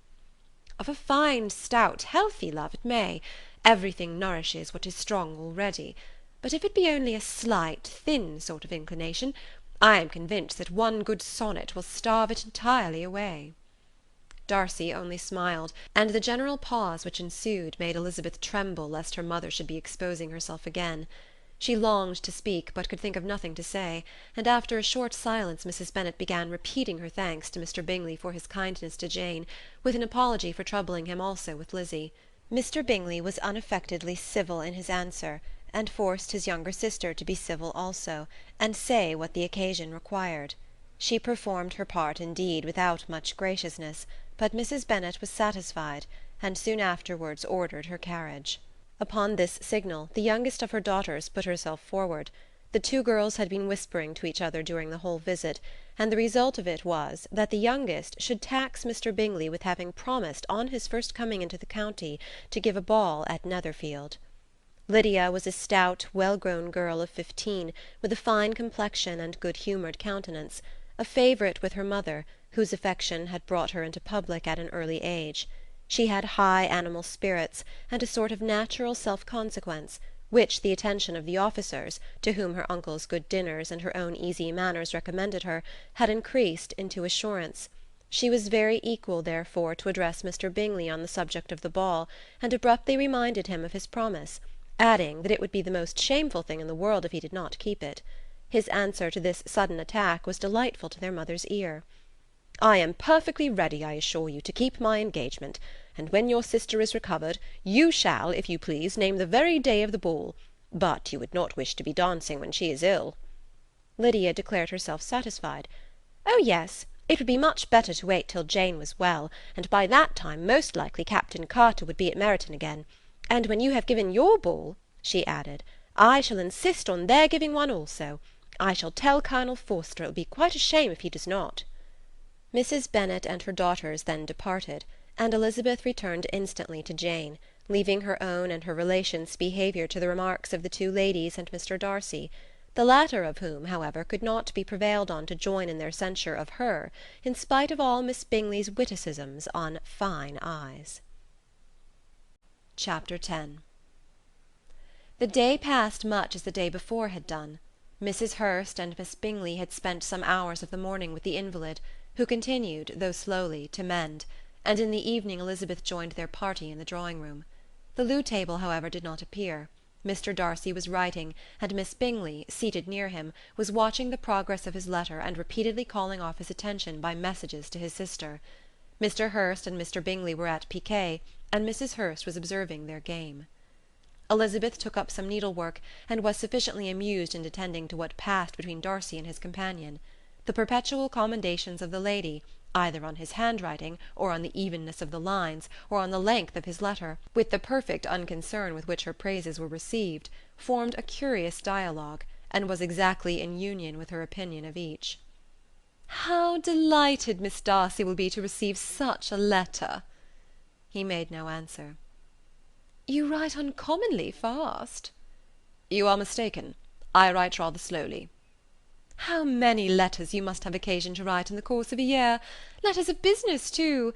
How odious I should think them!" "It is fortunate, then, that they fall to my lot instead of yours." "Pray tell your sister that I long to see her." "I have already told her so once, by your desire." "I am afraid you do not like your pen. Let me mend it for you. I mend pens remarkably well." "Thank you, but I always mend my own." "How can you contrive to write so even?" He was silent. "Tell your sister I am delighted to hear of her improvement on the harp, and pray let her know that I am quite in raptures with her beautiful little design for a table, and I think it infinitely superior to Miss Grantley's." "Will you give me leave to defer your raptures till I write again? At present I have not room to do them justice." "Oh, it is of no consequence. I shall see her in January. But do you always write such charming long letters to her, Mr. Darcy?" "They are generally long, but whether always charming it is not for me to determine." "It is a rule with me that a person who can write a long letter with ease cannot write ill." "That will not do for a compliment to Darcy, Caroline," cried her brother, "because he does not write with ease. He studies too much for words of 4 syllables. Do not you, Darcy?" "My style of writing is very different from yours." "Oh!" cried Miss Bingley. "Charles writes in the most careless way imaginable. He leaves out half his words and blots the rest." "My ideas flow so rapidly that I have not time to express them, by which means my letters sometimes convey no ideas at all to my correspondents." "Your humility, Mr. Bingley," said Elizabeth, "must disarm reproof." "Nothing is more deceitful," said Darcy, "than the appearance of humility. It is often only carelessness of opinion, and sometimes an indirect boast." "And which of the two do you call my little recent piece of modesty?" "The indirect boast. For you really are proud of your defects in writing, because you consider them as proceeding from a rapidity of thought and carelessness of execution, which, if not estimable, you think at least highly interesting. The power of doing anything with quickness is always prized much by the possessor, and often without any attention to the imperfection of the performance. When you told Mrs. Bennet this morning that if you ever resolved upon quitting Netherfield you should be gone in 5 minutes, you meant it to be a sort of panegyric, of compliment to yourself. And yet what is there so very laudable in precipitance which must leave very necessary business undone, and can be of no real advantage to yourself or anybody else?" "Nay," cried Bingley, "this is too much, to remember at night all the foolish things that were said in the morning. And yet, upon my honour, I believe what I said of myself to be true, and I believe it at this moment. At least, therefore, I did not assume the character of needless precipitance merely to show off before the ladies."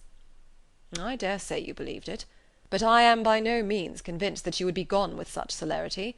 Your conduct would be quite as dependent on chance as that of any man I know, and if, as you were mounting your horse, a friend were to say, 'Bingley, you had better stay till next week,' you would probably do it, you would probably not go, and at another word might stay a month."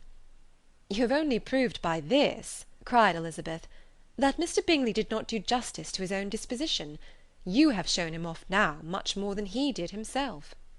"I am exceedingly gratified," said Bingley, "by your converting what my friend says into a compliment on the sweetness of my temper.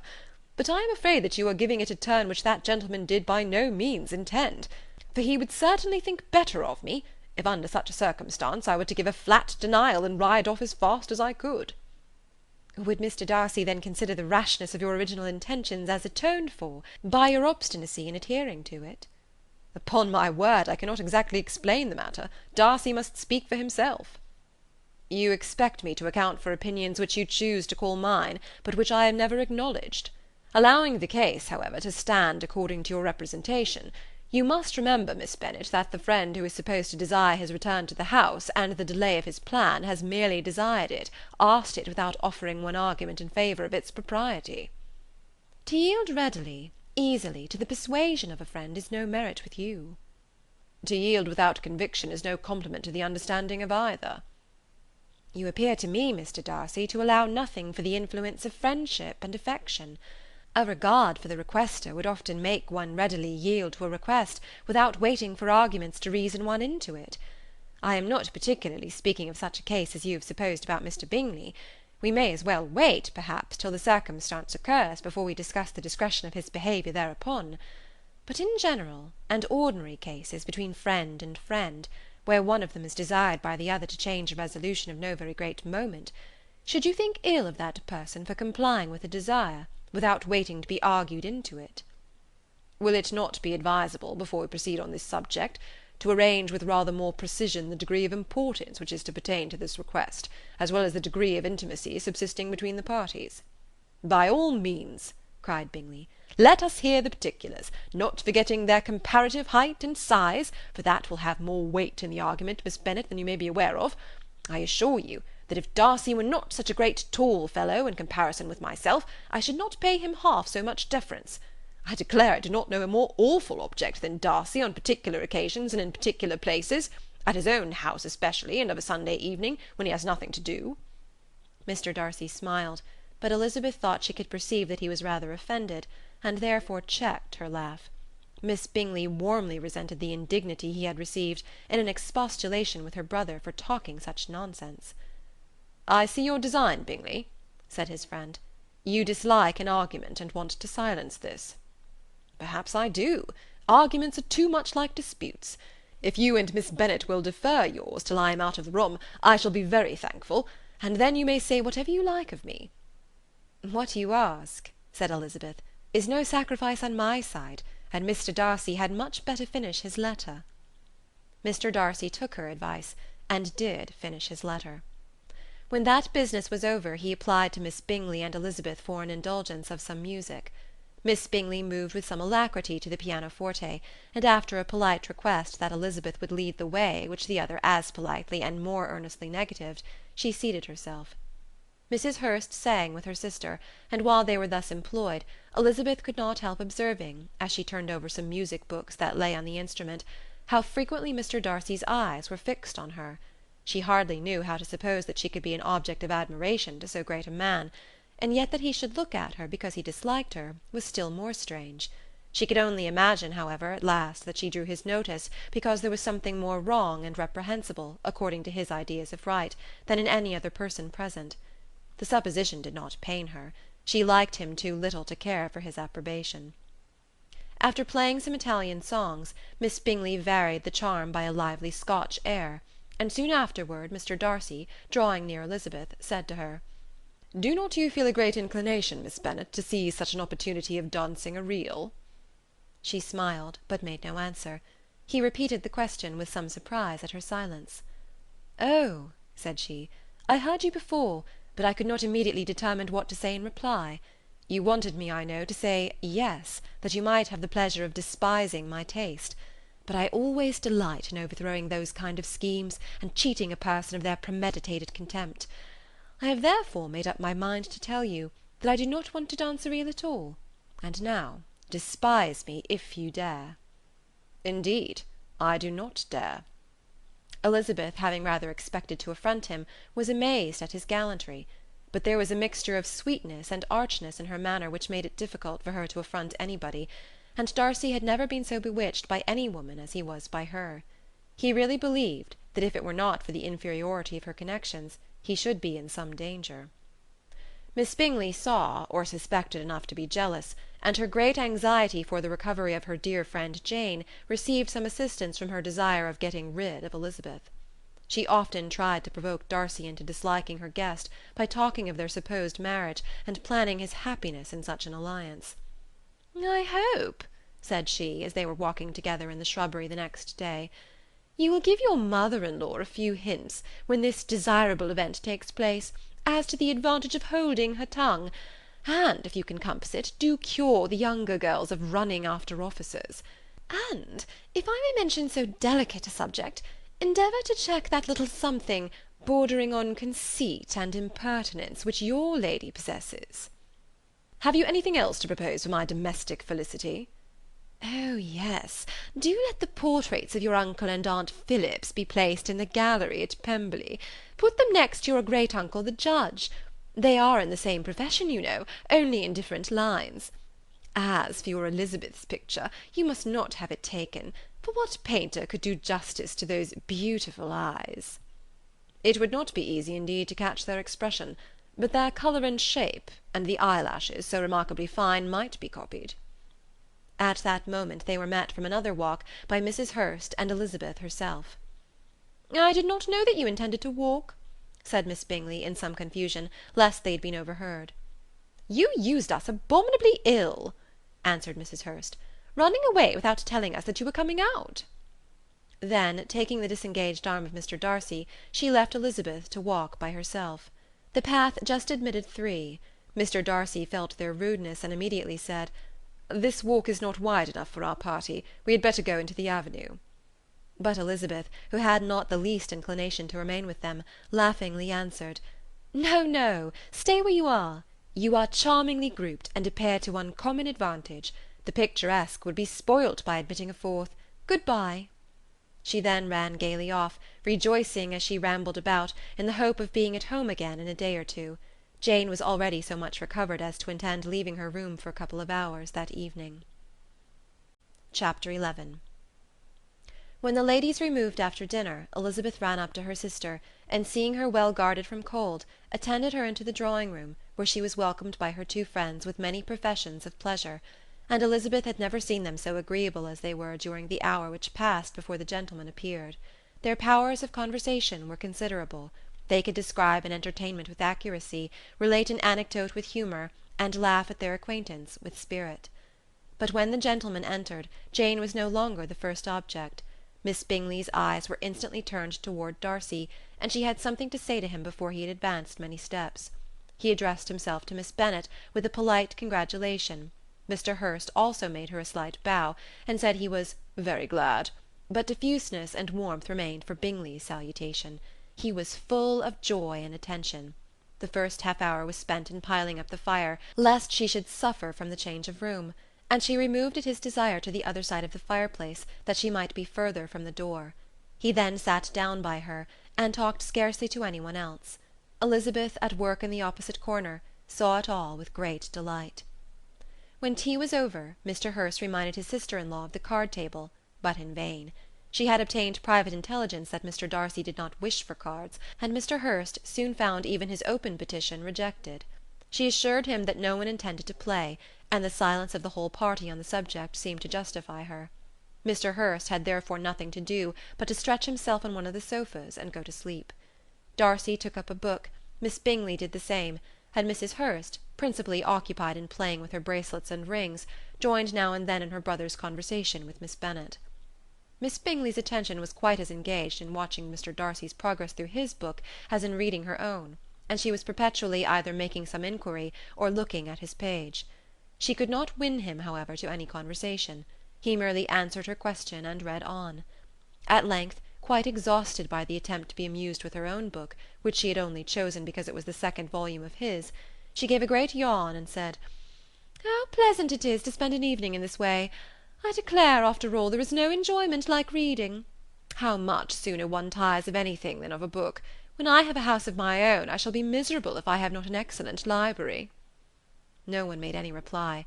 She then yawned again, threw aside her book, and cast her eyes round the room in quest for some amusement, when, hearing her brother mentioning a ball to Miss Bennet, she turned suddenly towards him and said, "By the by, Charles, are you really serious in meditating a dance at Netherfield? I would advise you, before you determine on it, to consult the wishes of the present party. I am much mistaken if there are not some among us to whom a ball would rather be a punishment than a pleasure." "If you mean Darcy," cried her brother, "he may go to bed, if he chooses, before it begins. But as for the ball, it is quite a settled thing, and as soon as Nicholls has made white soup enough, I shall send round my cards." "I should like balls infinitely better," she replied, "if they were carried on in a different manner. But there is something insufferably tedious in the usual process of such a meeting. It would surely be more rational if conversation instead of dancing were made the order of the day." "Much more rational, my dear Caroline, I dare say, but it would not be near so much like a ball." Miss Bingley made no answer, and soon afterwards she got up and walked about the room. Her figure was elegant, and she walked well; but Darcy, at whom it was all aimed, was still inflexibly studious. In the desperation of her feelings, she resolved on one effort more, and turning to Elizabeth, said, "Miss Eliza Bennet, let me persuade you to follow my example and take a turn about the room. I assure you it is very refreshing after sitting so long in one attitude." Elizabeth was surprised, but agreed to it immediately. Miss Bingley succeeded no less in the real object of her civility. Mr. Darcy looked up. He was as much awake to the novelty of attention in that quarter as Elizabeth herself could be, and unconsciously closed his book. He was directly invited to join their party, but he declined it, observing that he could imagine but two motives for their choosing to walk up and down the room together, with either of which motives his joining them would interfere. What could he mean? She was dying to know what could be his meaning, and asked Elizabeth whether she could at all understand him. "Not at all," was her answer. "But depend upon it, he means to be severe on us, and our surest way of disappointing him will be to ask nothing about it." Miss Bingley, however, was incapable of disappointing Mr. Darcy in anything, and persevered, therefore, in requiring an explanation of his two motives. "I have not the smallest objection to explaining them," said he, as soon as she allowed him to speak. "You either choose this method of passing the evening because you are in each other's confidence, and have secret affairs to discuss, or because you are conscious that your figures appear to the greatest advantage in walking. If the first, I would be completely in your way, and if the second, I can admire you much better as I sit by the fire." "Ah, shocking!" cried Miss Bingley. "I never heard anything so abominable. How shall we punish him for such a speech?" "Nothing so easy, if you have but the inclination," said Elizabeth. "We can all plague and punish one another, tease him, laugh at him. Intimate as you are, you must know how it is to be done." "But upon my honour I do not. I do assure you that my intimacy has not yet taught me that. Tease, calmness of manner, and presence of mind. No, no, feel he may defy us there. And as to laughter, we will not expose ourselves, if you please, by attempting to laugh without a subject. Mr. Darcy may hug himself." "Mr. Darcy is not to be laughed at," cried Elizabeth. "That is an uncommon advantage, and uncommon I hope it will continue, for it would be a great loss to me to have many such acquaintances. I dearly love a laugh." "Miss Bingley," said he, "has given me more credit than can be. The wisest and the best of men, nay, the wisest and best of their actions, may be rendered ridiculous by a person whose first object in life is a joke."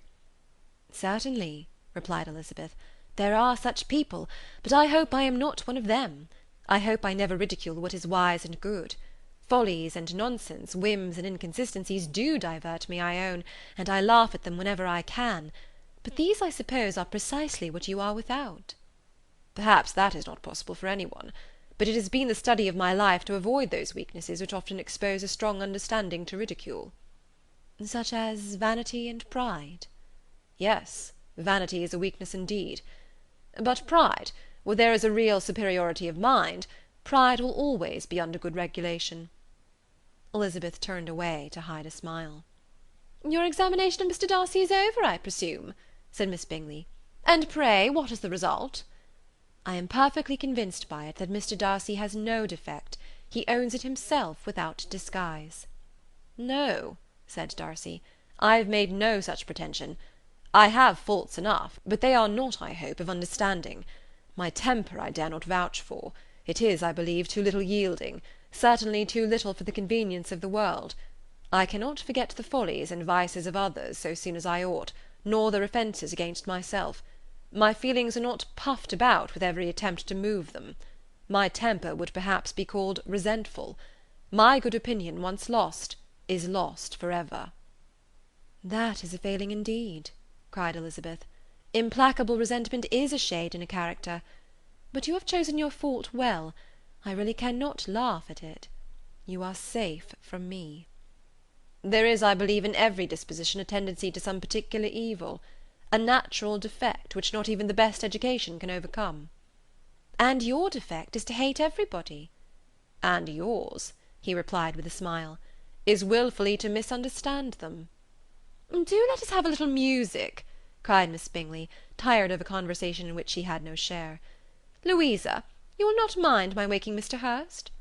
Her sister had not the smallest objection, and the pianoforte was opened, and Darcy, after a few moments' recollection, was not sorry for it. He began to feel the danger of paying Elizabeth too much attention. Chapter 12.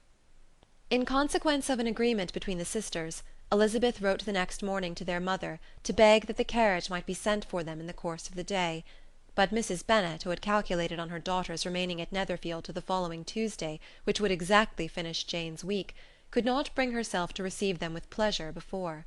Her answer therefore was not propitious, at least not to Elizabeth's wishes, for she was impatient to get home. Mrs. Bennet sent them word that they could not possibly have the carriage before Tuesday, and in her postscript it was added that if Mr. Bingley and his sister pressed them to stay longer, she could spare them very well. Against staying longer, however, Elizabeth was positively resolved, nor did she much expect it would be asked, and fearful on the contrary as being considered as intruding themselves needlessly long, she urged Jane to borrow Mr. Bingley's carriage immediately, and at length it was settled that their original design of leaving Netherfield that morning should be mentioned, and the request made. The communication excited many professions of concern, and enough was said of wishing them to stay at least till the following day to work on Jane, and till the morrow their going was deferred. Miss Bingley was then sorry that she had proposed the delay, for her jealousy and dislike of one sister much exceeded her affection for the other. The master of the house heard with real sorrow that they were to go so soon, and repeatedly tried to persuade Miss Bennet that it would not be safe for her, that she was not enough recovered, but Jane was firm where she felt herself to be right. To Mr. Darcy it was a welcome intelligence. Elizabeth had been at Netherfield long enough. She attracted him more than he liked, and Miss Bingley was uncivil to her, and more teasing than usual to himself. He wisely resolved to be particularly careful that no sign of admiration should now escape him, nothing that could elevate her with the hope of influencing his felicity, sensible that if such an idea had been suggested, his behaviour during the last day must have material weight in confirming or crushing it. Steady to his purpose, he scarcely spoke 10 words to her through the whole of Saturday, and though they were at one time left by themselves for half an hour, he adhered most conscientiously to his book, and would not even look at her. On Sunday, after morning service, the separation, so agreeable to almost all, took place. Miss Bingley's civility to Elizabeth increased at last very rapidly, as well as her affection for Jane, and when they parted, after assuring the latter of the pleasure it would always give her to see her either at Longbourn or Netherfield, and embracing her most tenderly, she even shook hands with the former. Elizabeth took leave of the whole party in the liveliest of spirits. They were not welcomed home very cordially by their mother. Mrs. Bennet wondered at their coming, and thought them very wrong to give so much trouble, and was sure Jane would have caught cold again. But their father, though very laconic in his expressions of pleasure, was really glad to see them. He had felt their importance in the family circle.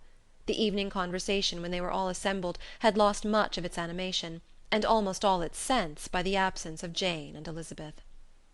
They found Mary as usual deep in the study of thorough base and human nature, and had some extracts to admire, and some new observations of threadbare morality to listen to.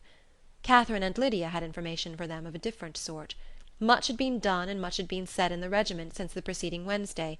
Several of the officers had dined lately with their uncle, a private had been flogged, and it had actually been hinted that Colonel Forster was going to be married. Chapter 13. "I hope, my dear," said Mr. Bennet to his wife as they were at breakfast the next morning, "that you have ordered a good dinner to-day, because I have reason to expect an addition to our family party." "What do you mean, my dear?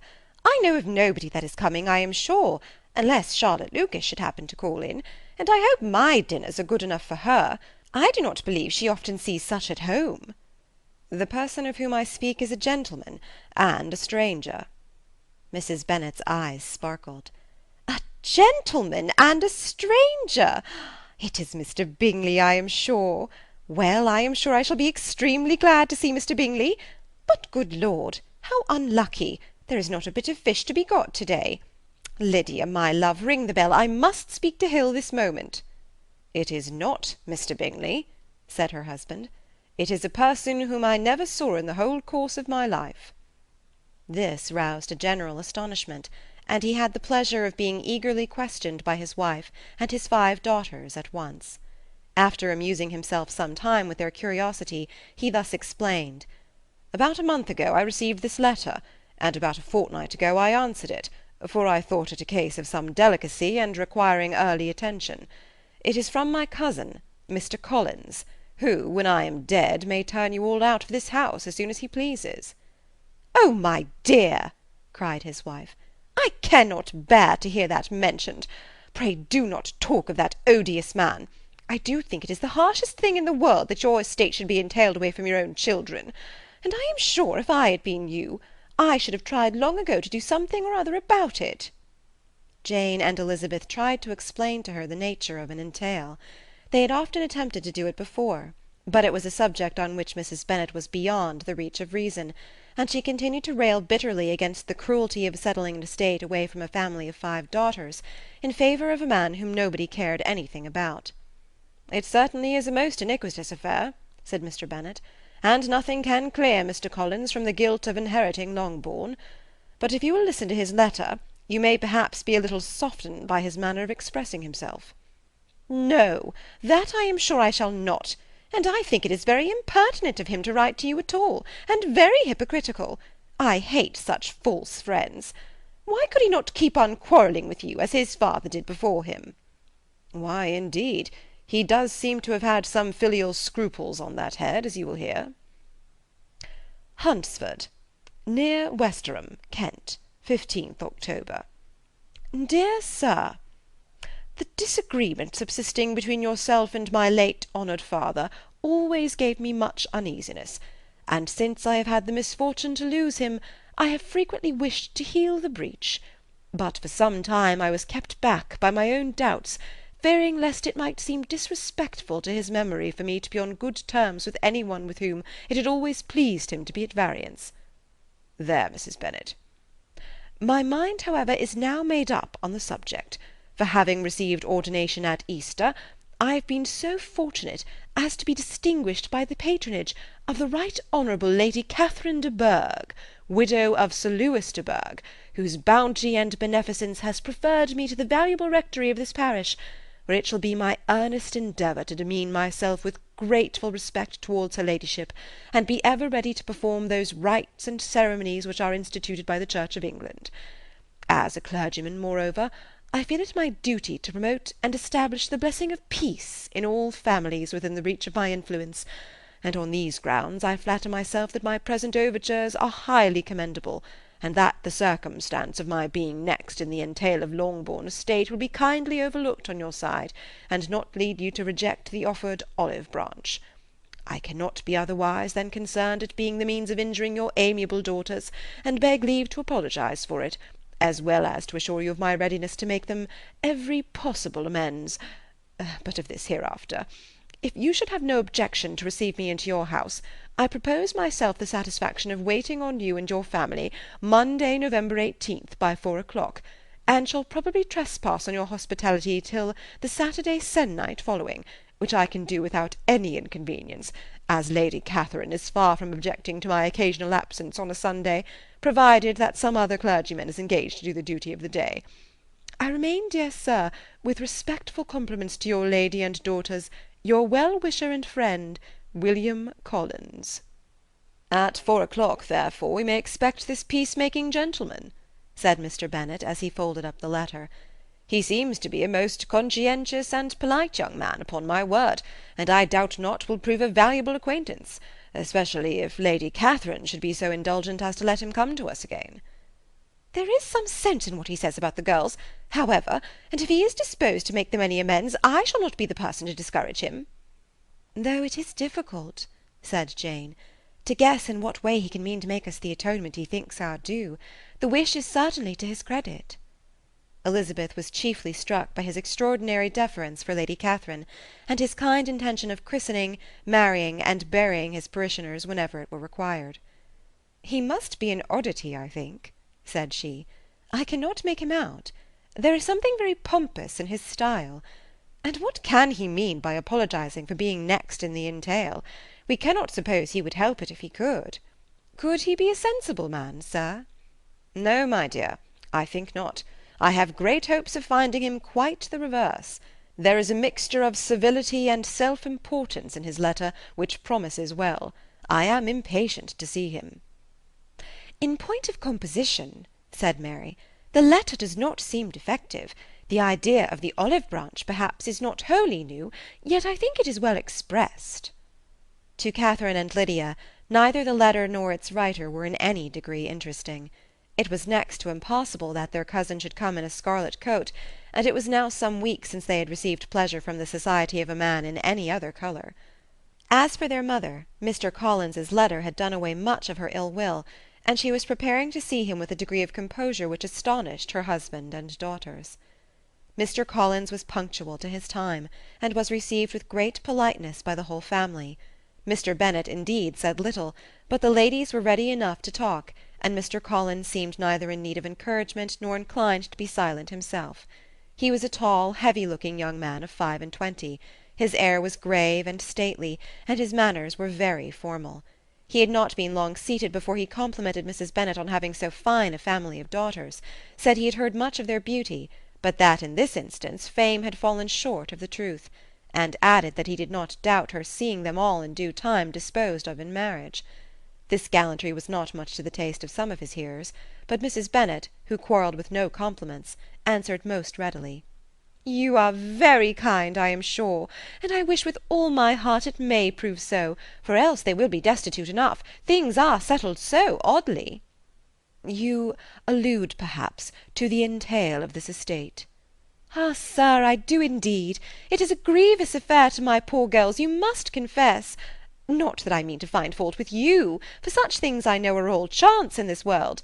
There is no knowing how estates will go when once they come to be entailed." "I am very sensible, madam, of the hardship to my fair cousins, and could say much on the subject, but that I am cautious of appearing forward and precipitate. But I can assure the young ladies that I come prepared to admire them. At present I will not say more, but perhaps when we are better acquainted—" He was interrupted by a summons to dinner, and the girls smiled on each other. They were not the only objects of Mr. Collins's admiration. The hall, the dining-room, and all its furniture, were examined and praised, and his commendation of everything would have touched Mrs. Bennet's heart, but for the mortifying supposition of his viewing it all as his own future property. The dinner, too, in its turn, was highly admired, and he begged to know to which of his fair cousins the excellency of its cooking was owing. But he was set right there by Mrs. Bennet, who assured him with some asperity that they were very well able to keep a good cook, and that her daughters had nothing to do in the kitchen. He begged pardon for having displeased her. In a softened tone she declared herself not at all offended, but he continued to apologize for about a quarter of an hour. Chapter 14. During dinner Mr. Bennet scarcely spoke at all, but when the servants were withdrawn, he thought it time to have some conversation with his guest, and therefore started a subject in which he expected him to shine, by observing that he seemed very fortunate in his patroness. Lady Catherine de Bourgh's attention to his wishes, and consideration for his comfort, appeared very remarkable. Mr. Bennet could not have chosen better. Mr. Collins was eloquent in her praise. The subject elevated him to more than usual solemnity of manner, and with a most important aspect he protested that he had never in his life witnessed such behaviour in a person of rank, such affability and condescension, as he had himself experienced from Lady Catherine. She had been graciously pleased to approve of both of the discourses which she had already had the honour of preaching before her. She had also asked him twice to dine at Rosings, and had sent for him only the Saturday before to make up her pool of quadrille in the evening. Lady Catherine was reckoned proud by many people he knew, but he had never seen anything but affability in her. She had always spoken to him as she would to any other gentleman. She made not the smallest objection to his joining in the society of the neighbourhood, nor to his leaving the parish occasionally for a week or two, to visit his relations. She had even condescended to advise him to marry as soon as he could, provided he chose with discretion, and had once paid him a visit in his humble parsonage, where she had perfectly approved all the alterations he had been making, and had even vouchsafed to suggest some herself, some shelves in the closet upstairs. "That is all very proper and civil, I am sure," said Mrs. Bennet, "and I dare say she is a very agreeable woman. It is a pity that great ladies in general are not more like her. Does she live near you, sir?" The garden in which stands my humble abode is separated only by a lane from Rosings Park, her ladyship's residence. "I think you said she was a widow, sir. Has she any family?" She has only one daughter, the heiress of Rosings, and of very extensive property. "Ah," said Mrs. Bennet, shaking her head, "then she is better off than many girls. And what sort of young lady is she? Is she handsome?" She is a most charming young lady indeed. Lady Catherine herself says that, in point of true beauty, Miss de Bourgh is far superior to the handsomest of her sex, because there is that in her features which marks the young lady of distinguished birth. She is unfortunately of a sickly constitution, which has prevented her from making that progress in many accomplishments which she could not have otherwise failed of, as I am informed by the lady who superintended her education, and who still resides with them. But she is perfectly amiable, and often condescends to drive by my humble abode in her little phaeton and ponies." "Has she been presented? I do not remember her name among the ladies at court." "Her indifferent state of health unhappily prevents her being in town, and by that means, as I told Lady Catherine one day, has deprived the British court of its brightest ornament. Her ladyship seemed pleased with the idea, and you may imagine that I am happy on every occasion to offer those little delicate compliments which are always acceptable to ladies.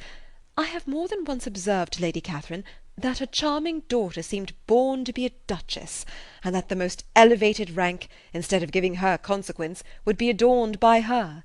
These are the kind of little things which please her ladyship, and it is a sort of attention which I conceive myself peculiarly bound to pay." "You judge very properly," said Mr. Bennet, "and it is happy for you that you possess the talent of flattering with delicacy. May I ask whether these pleasing attentions proceed from the impulse of the moment, or are they the result of previous study?" "They arise chiefly from what is passing at the time, and though I sometimes amuse myself with suggesting and arranging such little elegant compliments as may be adapted to ordinary occasions, I always wish to give them as unstudied an air as possible." Mr. Bennet's expectations were fully answered.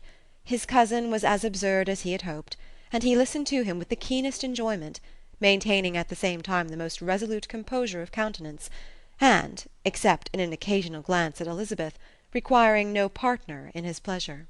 By tea-time, however, the dose had been enough, and Mr. Bennet was glad to take his guest into the drawing-room again, and when tea was over, glad to invite him to read aloud to the ladies. Mr. Collins readily assented, and a book was produced, but on beholding it, for everything announced it to be from a circulating library, he started back, and, begging pardon, protested that he never read novels. Kitty stared at him, and Lydia exclaimed. Other books were produced, and after some deliberation he chose Fordyce's Sermons. Lydia gaped as he opened the volume, and before he had, with very monotonous solemnity, read 3 pages, she interrupted him with, "Do you know, mamma, that my uncle Phillips talks of turning away Richard, and if he does, Colonel Forster will hire him. My aunt told me so herself on Saturday. I shall walk to Meryton to-morrow to hear more about it, and to ask when Mr. Denny comes back from town."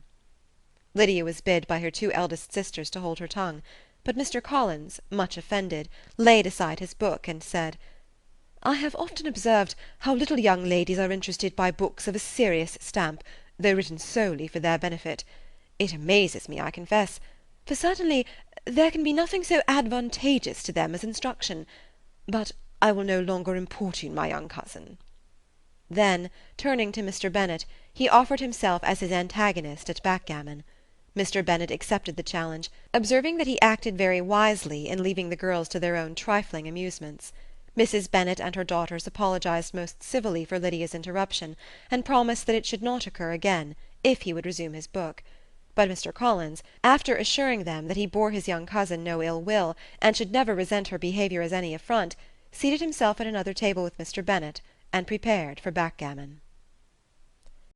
Chapter 15. Mr. Collins was not a sensible man, and the deficiency of nature had been but little assisted by education or society, the greatest part of his life having been spent under the guidance of an illiterate and miserly father; and though he belonged to one of the universities, he had merely kept the necessary terms, without forming at it any useful acquaintance.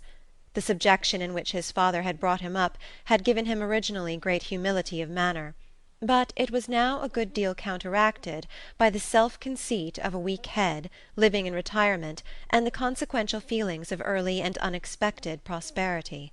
A fortunate chance had recommended him to Lady Catherine de Bourgh when the living of Hunsford was vacant, and the respect which he felt for her high rank, and his veneration for her as his patroness, mingling with a very good opinion of himself, of his authority as a clergyman, and his right as a rector, made him altogether a mixture of pride and obsequiousness, self-importance and humility.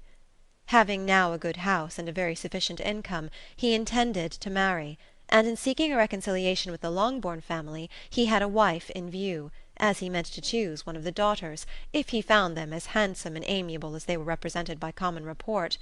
This was his plan of amends, of atonement, for inheriting their father's estate, and he thought it an excellent one, full of eligibility and suitableness, and excessively generous and disinterested on his own part. His plan did not vary on seeing them. Miss Bennet's lovely face confirmed his views, and established all his strictest notions of what was due to seniority, and for the first evening she was his settled choice.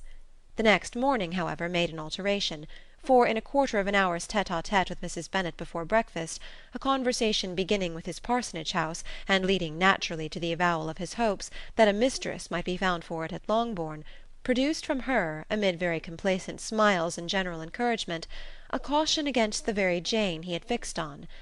As to her younger daughters, she could not take upon her to say, she could not positively answer, but she did not know of any prepossession. Her eldest daughter she must just mention, she felt it incumbent on her to hint, was likely to be very soon engaged. Mr. Collins had only to change from Jane to Elizabeth, and it was soon done while Mrs. Bennet was stirring the fire. Elizabeth, equally next to Jane in birth and beauty, succeeded her, of course. Mrs. Bennet treasured up the hint, and trusted that she might soon have 2 daughters married, and the man whom she could not bear to speak of the day before was now high in her good graces. Lydia's intention of walking to Meryton was not forgotten. Every sister except Mary agreed to go with her, and Mr. Collins was to attend them, at the request of Mr. Bennet, who was most anxious to get rid of him, and have his library to himself, for thither Mr. Collins had followed him after breakfast, and there he would continue, nominally engaged with one of the largest folios in the collection, but really talking to Mr. Bennet, with little cessation, of his house and garden at Hunsford. Such doings discomposed Mr. Bennet exceedingly. In his library he had always been sure of leisure and tranquillity, and though prepared, as he told Elizabeth, to meet with folly and conceit in every other room of the house, he was used to be free from them there. His civility, therefore, was most prompt in inviting Mr. Collins to join his daughters in their walk, and Mr. Collins, being in fact much better fitted for a walker than a reader, was extremely pleased to close his large book and go. In pompous nothings on his side, and civil assents on that of his cousins, their time passed till they entered Meryton. The attention of the younger ones was then no longer to be gained by him. Their eyes were immediately wandering up in the street in quest of the officers, and nothing less than a very smart bonnet indeed, or a really new muslin in a shop window, could recall them. But the attention of every lady was soon caught by a young man whom they had never seen before, of most gentlemanlike appearance, walking with another officer on the other side of the way. The officer was the very Mr. Denny, concerning whose return from London Lydia came to inquire, and he bowed as they passed. All were struck with the stranger's air, all wondered who he could be, and Kitty and Lydia, determined if possible to find out, led the way across the street, under pretence of wanting something in an opposite shop, and fortunately had just gained the pavement when the two gentlemen, turning back, had reached the same spot. Mr. Denny addressed them directly, and entreated permission to introduce his friend, Mr. Wickham, who had returned with him the day before from town, and he was happy to say had accepted a commission in their corps. This was exactly as it should be, for the young man wanted only regimentals to make him completely charming. His appearance was greatly in his favour. He had all the best part of beauty, a fine countenance, a good figure, and very pleasing address. The introduction was followed up on his side by a happy readiness of conversation, a readiness at the same time perfectly correct and unassuming, and the whole party were still standing and talking together very agreeably when the sound of horses drew their notice, and Darcy and Bingley were seen riding down the street. On distinguishing the ladies of the group, the two gentlemen came directly towards them and began the usual civilities. Bingley was the principal spokesman, and Miss Bennet the principal object. He was then, he said, on his way to Longbourn on purpose to inquire after her. Mr. Darcy corroborated it with a bow, and was beginning to determine not to fix his eyes on Elizabeth, when they were suddenly arrested by the sight of the stranger, and Elizabeth, happening to see the countenance of both as they looked at each other, was all astonishment at the effect of the meeting. Both changed colour. One looked white, the other red. Mr. Wickham after a few moments touched his hat, a salutation which Mr. Darcy just deigned to return. What could be the meaning of it? It was impossible to imagine. It was impossible not to long to know. In another minute Mr. Bingley, but without seeming to have noticed what passed, took leave and rode on with his friend. Mr. Denny and Mr. Wickham walked with the young ladies to the door of Mr. Phillips's house, and then made their bows, in spite of Miss Lydia's pressing entreaties that they should come in, and even in spite of Mrs. Phillips throwing up the parlour window and loudly seconding the invitation. Mrs. Phillips was always glad to see her nieces, and the two eldest, from their recent absence, were particularly welcome, and she was eagerly expressing her surprise at their sudden return home, which, as their own carriage had not fetched them, she should have known nothing about, if she had not happened to see Mr. Jones's shop-boy in the street, who had told her that they were not to send any more draughts to Netherfield, because the Miss Bennets were come away, when her civility was claimed toward Mr. Collins by Jane's introduction of him. She received him with her very best politeness, which he returned with as much more, apologizing for his intrusion, without any previous acquaintance with her, which he could not help flattering himself, however, might be justified by his relationship to the young ladies who introduced him to her notice. Mrs. Phillips was quite awed by such an excess of good breeding, but her contemplation of one stranger was soon put to an end by exclamations and inquiries about the other, of whom, however, she could only tell her nieces what they already knew, that Mr. Denny had brought him from London, and that he was to have a lieutenant's commission in the shire. She had been watching him the last hour, she said, as he walked up and down the street, and had Mr. Wickham appeared, Kitty and Lydia would certainly have continued the occupation, but unluckily no one passed windows now except a few of the officers, who, in comparison with the stranger, were become stupid, disagreeable fellows. Some of them were to dine with the Phillipses the next day, and their aunt promised to make her husband call on Mr. Wickham and give him an invitation also, if the family from Longbourn would come in the evening.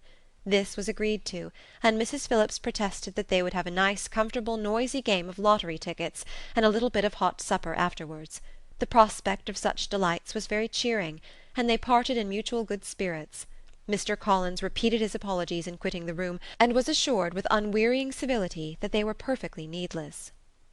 As they walked home, Elizabeth related to Jane what she had seen pass between the two gentlemen, but though Jane would have defended either or both, had they appeared to be in the wrong, she could no more explain such behaviour than her sister. Mr. Collins, on his return, highly gratified Mrs. Bennet by admiring Mrs. Phillips's manners and politeness. He protested that, except Lady Catherine and her daughter, he had never seen a more elegant woman, for she had not only received him with the utmost civility, but even pointedly included him in her invitation for the next evening, although utterly unknown to her before. Something, he supposed, might be attributed to his connection with them, but yet he had never met with so much attention in the whole course of his life. Chapter 16. As no objection was made to the young people's engagement with their aunt, and all Mr. Collins's scruples of leaving Mr. and Mrs. Bennet for a single evening during his visit were most steadily resisted, the coach conveyed him and his 5 cousins at a suitable hour to Meryton, and the girls had the pleasure of hearing, as they entered the drawing-room, that Mr. Wickham had accepted their uncle's invitation, and was then in the house. When this information was given, and they had all taken their seats, Mr. Collins was at leisure to look around him and admire, and he was so much struck with the size and furniture of the apartment that he declared he might almost have supposed himself in the small summer breakfast-parlour at Rosings, a comparison that did not at first convey much gratification. But when Mrs. Phillips understood from him what Rosings was, and who was its proprietor, when she had listened to the description of only one of Lady Catherine's drawing-rooms, and found that the chimney-piece alone had cost £800, she felt all the force of the compliment, and would hardly have resented a comparison with the housekeeper's room. In describing to her all the grandeur of Lady Catherine and her mansion, with occasional digressions in praise of his own humble abode, and the improvements it was receiving, he was happily employed until the gentlemen joined them, and he found in Mrs. Phillips a very attentive listener, whose opinion of his consequence increased with what she heard, and who was resolving to retail it all among her neighbours as soon as she could. To the girls, who could not listen to their cousin, and who had nothing to do but to wish for an instrument, and examine their own indifferent imitations of china on the mantelpiece, the interval of waiting appeared very long. It was over at last, however.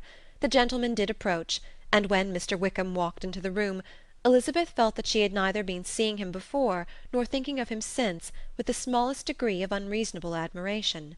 The officers of the shire were in general a very creditable, gentlemanlike set, and the best of them were of the present party, but Mr. Wickham was as far beyond them all in person, countenance, air, and walk, as they were superior to the broad-faced, stuffy Uncle Phillips, breathing port wine, who followed them into the room. Mr. Wickham was the happy man towards whom almost every female eye was turned, and Elizabeth was the happy woman by whom he finally seated himself, and the agreeable manner in which he immediately fell into conversation, though it was only on its being a wet night, made her feel that the commonest, dullest, most threadbare topic might be rendered interesting by the skill of the speaker. With such rivals for the notice of the fair as Mr. Wickham and the officers, Mr. Collins seemed to sink into insignificance. To the young ladies he certainly was nothing, but he had still at intervals a kind listener in Mrs. Phillips, and was, by her watchfulness, most abundantly supplied with coffee and muffin. When the card-tables were placed, he had the opportunity of obliging her in turn by sitting down to whist. "I know little of the game at present," said he, "but I shall be glad to improve myself, for in my situation in life—" Mrs. Phillips was very glad for his compliance, but could not wait for his reason. Mr. Wickham did not play at whist, and with ready delight was he received at the other table between Elizabeth and Lydia.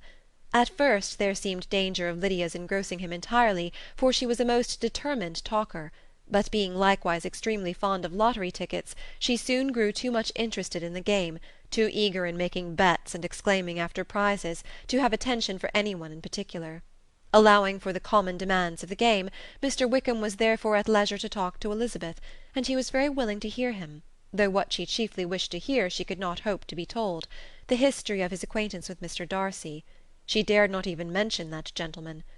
Her curiosity, however, was unexpectedly relieved. Mr. Wickham began the subject himself. He inquired how far Netherfield was from Meryton, and after receiving her answer, asked in a hesitating manner how long Mr. Darcy had been staying there. "About a month," said Elizabeth, and then, unwilling to let the subject drop, added, "He is a man of very large property in Derbyshire, I understand." "Yes," replied Mr. Wickham. "His estate there is a noble one, a clear 10,000 per annum. You could not have met with a person more capable of giving you certain information on that head than myself, for I have been connected with his family in a particular manner from my infancy." Elizabeth could not but look surprised. "You may well be surprised, Miss Bennet, at such an assertion, after seeing, as you probably might, the very cold manner of our meeting yesterday. Are you much acquainted with Mr. Darcy?" "As much as I ever wish to be," cried Elizabeth very warmly. "I have spent 4 days in the same house with him, and I think him very disagreeable." "I have no right to give my opinion," said Wickham, "as to his being agreeable or otherwise. I am not qualified to form one. I have known him too long and too well to be a fair judge. It is impossible for me to be impartial. But I believe your opinion of him would in general astonish, and perhaps you would not express it quite so strongly anywhere else. Here you are in your own family." Upon my word, I say no more here than I might say in any house in the neighbourhood, except Netherfield. He is not at all liked in Hertfordshire. Everybody is disgusted with his pride. You will not find him more favourably spoken of by any one.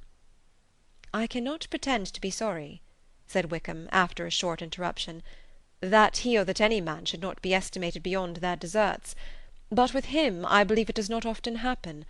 The world is blinded by his fortune and consequence, or frightened by his high and imposing manners, and sees him only as he chooses to be seen. I should take him, even on my slight acquaintance, to be an ill-tempered man. Wickham only shook his head. I wonder, said he, at the next opportunity of speaking, whether he is likely to be in this country much longer. I do not at all know, but I heard nothing of his going away when I was at Netherfield. I hope your plans in favour of the Blankshire will not be affected by his being in the neighbourhood. Oh, no, it is not for me to be driven away by Mr. Darcy. If he wishes to avoid seeing me, he must go. We are not on friendly terms, and it always gives me pain to meet him, but I have no reason for avoiding him but what I might proclaim before all the world, a sense of very great ill-usage, and most painful regrets at his being what he is. His father, Miss Bennet, the late Mr. Darcy, was one of the best men that ever breathed, and the truest friend I ever had, and I can never be in company with this Mr. Darcy without being grieved to the soul by 1,000 tender recollections. His behaviour to myself has been scandalous, but I verily believe I could forgive him anything and everything, rather than his disappointing the hopes and disgracing the memory of his father. Elizabeth found the interest of the subject increase, and listened with all her heart, but the delicacy of it prevented further inquiry. Mr. Wickham began to speak on more general topics, Meryton, the neighbourhood, the society, appearing highly pleased with all that he had yet seen, and speaking of the latter with gentle but very intelligible gallantry. It was the prospect of constant society, and good society, he added, which was my chief inducement to enter the Blankshire. I knew it to be a most respectable, agreeable corps, and my friend Denny tempted me further by his account of their present quarters, and the very great attentions and excellent acquaintances Meryton had procured them. Society, I own, is necessary to me. I have been a disappointed man, and my spirits will not bear solitude. I must have employment and society. A military life is not what I was intended for, but circumstances have now made it eligible. The church ought to have been my profession. I was brought up for the church, and I should at this time have been in possession of a most valuable living, had it pleased the gentleman we were speaking of just now. Indeed? Yes. The late Mr. Darcy bequeathed me the next presentation of the best living in his gift. He was my godfather, and excessively attached to me. I cannot do justice to his kindness. He meant to provide for me amply, and thought he had done it, but when the living fell, it was given elsewhere. Good heavens! cried Elizabeth. But how could that be? How could his will be disregarded? Why did not you seek legal redress? There was just such an informality in the terms of the bequest as to give me no hope from law. A man of honour could not have doubted the intention, but Mr. Darcy chose to doubt it, or to treat it as merely a conditional recommendation, and to assert that I had forfeited all claim to it by extravagance, imprudence, in short, anything or nothing.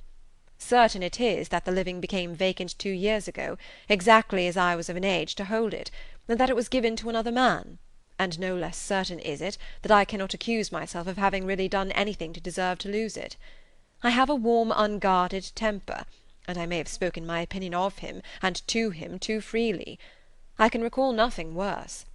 But the fact is that we are very different sort of men, and that he hates me. This is quite shocking. He deserves to be publicly disgraced. Some time or other he will be, but it shall not be by me. Till I can forget his father, I can never defy or expose him. Elizabeth honoured him for such feelings, and thought him handsomer than ever as he expressed them.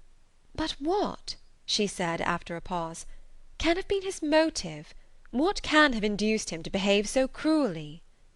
A thorough determined dislike of me, a dislike which I cannot but attribute in some measure to jealousy. Had the late Mr. Darcy liked me less, his son might have borne with me better. But his father's uncommon attachment to me irritated him, I believe, very early in life. He had not a temper to bear the sort of competition in which we stood, the sort of preference which was often given me. I had not thought Mr. Darcy so bad as this, though I have never liked him. I had not thought so very ill of him. I had supposed him to be despising his fellow creatures in general, but did not suspect him of descending to such malicious revenge, such injustice, such inhumanity as this. After a few minutes' reflection, however, she continued, I do remember his boasting one day at Netherfield of the implacability of his resentments, of his having an unforgiving temper. His disposition must be dreadful. I will not trust myself on the subject, replied Wickham. I can hardly be just to him. Elizabeth was again deep in thought, and after a time exclaimed, To treat in such a manner the godson, the friend, the favourite of his father! She could have added, A young man, too, like you, whose very countenance may vouch for your being amiable. But she contented herself with, And one, too, who had probably been his companion from childhood, connected together, as I think you said, in the closest manner. We were born in the same parish, within the same park. The greatest part of our youth was passed together, inmates of the same house, sharing the same amusements, objects of the same parental care. My father began life in the profession which your uncle, Mr. Phillips, appears to do so much credit to, but he gave up everything to be of use to the late Mr. Darcy, and devoted all his time to the care of the Pemberley property. He was most highly esteemed by Mr. Darcy, a most intimate, confidential friend. Mr. Darcy often acknowledged himself to be under the greatest obligations to my father's active superintendence, and when, immediately before my father's death, Mr. Darcy gave him a voluntary promise of providing for me, I am convinced that he felt it to be as much a debt of gratitude to him as of his affection to myself. How strange! cried Elizabeth. How abominable! I wonder that the very pride of this Mr. Darcy has not made him just to you. If from no better motive, that he should not have been too proud to be dishonest, for dishonesty I must call it. It is wonderful, replied Wickham, for almost all his actions may be traced to pride, and pride had often been his best friend. It has connected him nearer with virtue than with any other feeling. But we are none of us consistent, and in his behaviour to me there were stronger impulses even than pride. Can such abominable pride as his have ever done him good? Yes, it has often led him to be liberal and generous, to give his money freely, to display hospitality, to assist his tenants and relieve the poor. Family pride and filial pride, for he is very proud of what his father was, have done this. Not to appear to disgrace his family, or lose the influence of the Pemberley house, is a powerful motive. He has also brotherly pride, which with some brotherly affection makes him a very kind and careful guardian of his sister, and you will hear him generally cried up as the most attentive and best of brothers. What sort of a girl is Miss Darcy? He shook his head. I wish I could call her amiable. It gives me pain to speak ill of a Darcy. But she is too much like her brother, very, very proud. As a child she was affectionate and pleasing, and extremely fond of me, and I have devoted hours and hours to her amusement. But she is nothing to me now. She is a handsome girl, about 15 or 16, and I understand highly accomplished. Since her father's death her home has been London, where a lady lives with her and superintends her education. After many pauses and many trials of other subjects, Elizabeth could not help reverting once more to the first, and saying, I am astonished at his intimacy with Mr. Bingley. How can Mr. Bingley, who seems good humour itself, and is, I really believe, truly amiable, be in friendship with such a man? How can they suit each other? Do you know Mr. Bingley? Not at all. He is a sweet-tempered, amiable, charming man. He cannot know what Mr. Darcy is. Probably not, but Mr. Darcy can please where he chooses. He does not want abilities. He can be a conversable companion if he thinks it worth his while. Among those who are at all his equals in consequence, he is a very different man from what he is to the less prosperous. His pride never deserts him, but with the rich he is liberal-minded, just, sincere, rational, honourable, and perhaps agreeable, allowing something for fortune and figure. The whist party soon afterwards breaking up, the players gathered round the other table, and Mr. Collins took his station between his cousin Elizabeth and Mrs. Phillips. The usual inquiries as to his success was made by the latter. It had not been very great. He had lost every point, but when Mrs. Phillips began to express her concern thereupon, he assured her with much earnest gravity that it was not of the least importance, that he considered the money as a mere trifle, and begged that she would not make herself uneasy. I know very well, madam," said he, "that when persons sit down to a card-table, they must take their chances of these things, and happily I am not in such circumstances as to make 5 shillings any object. There are undoubtedly many who could not say the same, but, thanks to Lady Catherine de Bourgh, I am removed far beyond the necessity of regarding little matters." Mr. Wickham's attention was caught, and after observing Mr. Collins for a few moments, he asked Elizabeth in a low voice whether her relation was very intimately acquainted with the family of de Bourgh. "Lady Catherine de Bourgh," she replied, "has very lately given him a living. I hardly know how Mr. Collins was first introduced to her notice, but he certainly has not known her long." "You know, of course, that Lady Catherine de Bourgh and Lady Anne Darcy were sisters. Consequently, she is aunt to the present Mr. Darcy." "No, indeed, I did not. I knew nothing at all of Lady Catherine's connections. I never heard of her existence till the day before yesterday." "Her daughter, Miss de Bourgh, will have a very large fortune, and it is believed that she and her cousin will unite the 2 estates." This information made Elizabeth smile, as she thought of poor Miss Bingley. Vain indeed must be all her attentions, vain and useless her affection for his sister and her praise of himself, if he were already self-destined for another. "Mr. Collins," said she, "speaks highly both of Lady Catherine and her daughter, but from some particulars that he has related of her ladyship, I suspect his gratitude misleads him, and that in spite of her being his patroness, she is an arrogant, conceited woman." "I believe her to be both in a great degree," replied Wickham. "I have not seen her for many years, but I very well remember that I never liked her, and that her manners were dictatorial and insolent. She has the reputation of being remarkably sensible and clever, but I rather believe she derives part of her abilities from her rank and fortune, part from her authoritative manner, and the rest from the pride for her nephew, who chooses that every one connected with him should have an understanding of the first class." Elizabeth allowed that he had given a very rational account of it, and they continued talking together, with mutual satisfaction, till supper put an end to cards, and gave the rest of the ladies their share of Mr. Wickham's attentions. There could be no conversation in the noise of Mrs. Phillips's supper party, but his manners recommended him to everybody. Whatever he said was well said, and whatever he did, done gracefully. Elizabeth went away with her head full of him. She could think of nothing but of Mr. Wickham, and of what he had told her all the way home, but there was not time for her even to mention his name as they went, for neither Lydia nor Mr. Collins were once silent. Lydia talked incessantly of lottery tickets, of the fish she had lost and the fish she had won, and Mr. Collins, in describing the civility of Mr. and Mrs. Phillips, protesting that he did not in the least regard his losses at whist, enumerating all the dishes at supper, and repeatedly fearing that he crowded his cousins, had more to say than he could well manage before the carriage stopped at Longbourn House. Chapter 17. Elizabeth related to Jane the next day what had passed between Mr. Wickham and herself. Jane listened with astonishment and concern. She knew not how to believe that Mr. Darcy could be so unworthy of Mr. Bingley's regard, and yet it was not in her nature to question the veracity of a young man of such amiable appearance as Wickham. The possibility of his having endured such unkindness was enough to interest all her tender feelings, and nothing remained therefore to be done but to think well of them both, to defend the conduct of each, and throw into the account of accident or mistake whatever could not be otherwise explained. "They have both," said she, "been deceived, I dare say, in some way or other, of which we can form no idea. Interested people have perhaps misrepresented each to the other. It is, in short, impossible for us to conjecture the causes or circumstances which may have alienated them, without actual blame on either side."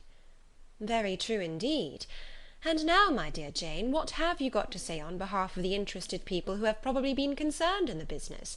Do clear them too, or we shall be obliged to think ill of somebody." "Laugh as much as you choose, but you will not laugh me out of my opinion. My dearest Lizzy, but do consider in what a disgraceful light it places Mr. Darcy, to be treating his father's favourite in such a manner, one whom his father had promised to provide for. It is impossible. No man of common humanity, no man who had any value for his character, could be capable of it. Can his most intimate friends be so excessively deceived in him? Oh, no!" I can much more easily believe Mr. Bingley's being imposed on than that Mr. Wickham should invent such a history of himself as he gave me last night. Names, facts, everything mentioned without ceremony. If it be not so, let Mr. Darcy contradict it. Besides, there was truth in his looks. It is difficult indeed. It is distressing. One does not know what to think. I beg your pardon, one knows exactly what to think. But Jane could think with certainty on only one point, that Mr. Bingley, if he had been imposed on, would have much to suffer when the affair became public. The two young ladies were summoned from the shrubbery where this conversation passed, by the arrival of the very persons of whom they had been speaking. Mr. Bingley and his sisters came to give their personal invitation for the long-expected ball at Netherfield, which was fixed for the following Tuesday. The two ladies were delighted to see their dear friend again, called it an age since they had met, and repeatedly asked what she had been doing with herself since their separation. To the rest of the family they paid little attention, avoiding Mrs. Bennet as much as possible, saying not much to Elizabeth, and nothing at all to the others. They were soon gone again, rising from their seats with an activity which took their brother by surprise, and hurrying off as if eager to escape from Mrs. Bennet's civilities.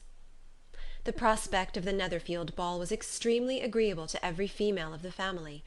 Mrs. Bennet chose to consider it as given in compliment to her eldest daughter, and was particularly flattered by receiving the invitation from Mr. Bingley himself, instead of a ceremonious card. Jane pictured to herself a happy evening in the society of her two friends, and the attentions of her brother; and Elizabeth thought with pleasure of dancing a great deal with Mr. Wickham, and of seeing a confirmation of everything in Mr. Darcy's look and behaviour. The happiness anticipated by Catherine and Lydia depended less on any single event or on any particular person, for though they each, like Elizabeth, meant to dance half the evening with Mr. Wickham, he was by no means the only partner who could satisfy them, and a ball was, at any rate, a ball. And even Mary could assure her family that she had no disinclination for it. "While I can have my mornings to myself," said she, "it is enough. I think it is no sacrifice to join occasionally in evening engagements. Society has claims on us all, and I profess myself one of those who consider intervals of recreation and amusement as desirable for everybody." Elizabeth's spirits were so high on this occasion that though she did not often speak unnecessarily to Mr. Collins, she could not help asking him whether he intended to accept Mr. Bingley's invitation, and if he did, whether he would think it proper to join in the evening's amusement; and she was rather surprised to find that he entertained no scruple whatever on that head, and was very far from dreading a rebuke, either from the Archbishop or Lady Catherine de Bourgh, by venturing to dance. "I am by no means of the opinion, I assure you," said he, "that a ball of this kind, given by a young man of character, to respectable people, can have any evil tendency; and I am so far from objecting to dancing myself, that I shall hope to be honoured with the hands of all my fair cousins in the course of the evening; and I take this opportunity of soliciting yours, Miss Elizabeth, for the first two dances especially, a preference which I trust my cousin Jane will attribute to the right cause, and not to any disrespect for her." Elizabeth felt herself completely taken in. She had fully proposed being engaged by Mr. Wickham for those very dances, and to have Mr. Collins instead. Her liveliness had never been worse timed. There was no help for it, however. Mr. Wickham's happiness and her own were perforce delayed a little longer, and Mr. Collins' proposal accepted with as good a grace as she could. She was not the better pleased with his gallantry from the idea it suggested of something more. It now first struck her that she was selected from among her sisters as worthy of being mistress of Hunsford Parsonage, and of assisting to form a quadrille table at Rosings, in the absence of more eligible visitors. The idea soon reached a conviction, as she observed his increasing civilities toward herself, and heard his frequent attempt at a compliment on her wit and vivacity; and though more astonished than gratified herself by this effect of her charms, it was not long before her mother gave her to understand that the probability of their marriage was extremely agreeable to her. Elizabeth, however, did not choose to take the hint, being well aware that a serious dispute must be the consequence of any reply. Mr. Collins might never make the offer, and till he did, it was useless to quarrel about him. If there had not been a Netherfield ball to prepare for and talk of, the younger Miss Bennets would have been in a very pitiable state at this time, for from the day of the invitation to the day of the ball there was such a succession of rain as prevented their walking to Meryton once. No aunt, no officers, no news could be sought after. The very shoe-roses for Netherfield were got by proxy. Even Elizabeth might have found some trial of her patience in weather which totally suspended the improvement of her acquaintance with Mr. Wickham, and nothing less than a dance on Tuesday could have made such a Friday, Saturday, Sunday, and Monday endurable to Kitty and Lydia. Chapter 18. Till Elizabeth entered the drawing-room at Netherfield, and looked in vain for Mr. Wickham among the cluster of red coats there assembled, a doubt of his being present had never occurred to her. The certainty of meeting him had not been checked by any of those recollections that might not unreasonably have alarmed her. She had dressed with more than usual care, and prepared in the highest spirits for the conquest of all that remained unsubdued of his heart, trusting that it was not more than might be won in the course of the evening. But in an instant rose the dreadful suspicion of his being purposely omitted for Mr. Darcy's pleasure in the Bingleys' invitation to the officers, and though this was not exactly the case, the absolute fact of his absence was pronounced by his friend Denny, to whom Lydia eagerly applied, and who told them that Wickham had been obliged to go to town on business the day before, and was not yet returned, adding, with a significant smile, "I do not imagine his business would have called him away just now, if he had not wanted to avoid a certain gentleman here." This part of his intelligence, although unheard by Lydia, was caught by Elizabeth, and as it assured her that Darcy was not less answerable for Wickham's absence than if her first surmise had been just, every feeling of displeasure against the former was so sharpened by immediate disappointment that she could hardly reply with tolerable civility to the polite inquiries which he directly afterwards approached to make. Attendance, forbearance, patience with Darcy was injury to Wickham. She was resolved against any sort of conversation with him, and turned away with a degree of ill-humour which she could not wholly surmount even in speaking to Mr. Bingley, whose blind partiality provoked her. But Elizabeth was not formed for ill-humour, and though every prospect of her own was destroyed for the evening, it could not long dwell on her spirits, and having told all her griefs to Charlotte Lucas, whom she had not seen for a week, she was soon able to make a voluntary transition to the oddities of her cousin, and to point him out to her particular notice. The first two dances, however, brought a return of distress. They were dances of mortification. Mr. Collins, awkward and solemn, apologizing instead of attending, and often moving wrong without being aware of it, gave her all the shame and misery which a disagreeable partner for a couple of dances can give. The moment of her release from him was ecstasy. She danced next with an officer, and had the refreshment of talking of Wickham, and of hearing that he was universally liked. When those dances were over, she returned to Charlotte Lucas, and was in conversation with her, when she found herself suddenly addressed by Mr. Darcy, who took her so much by surprise in his application for her hand, that, without knowing what she did, she accepted him. He walked away again immediately, and she was left to fret over her own want of presence of mind. Charlotte tried to console her.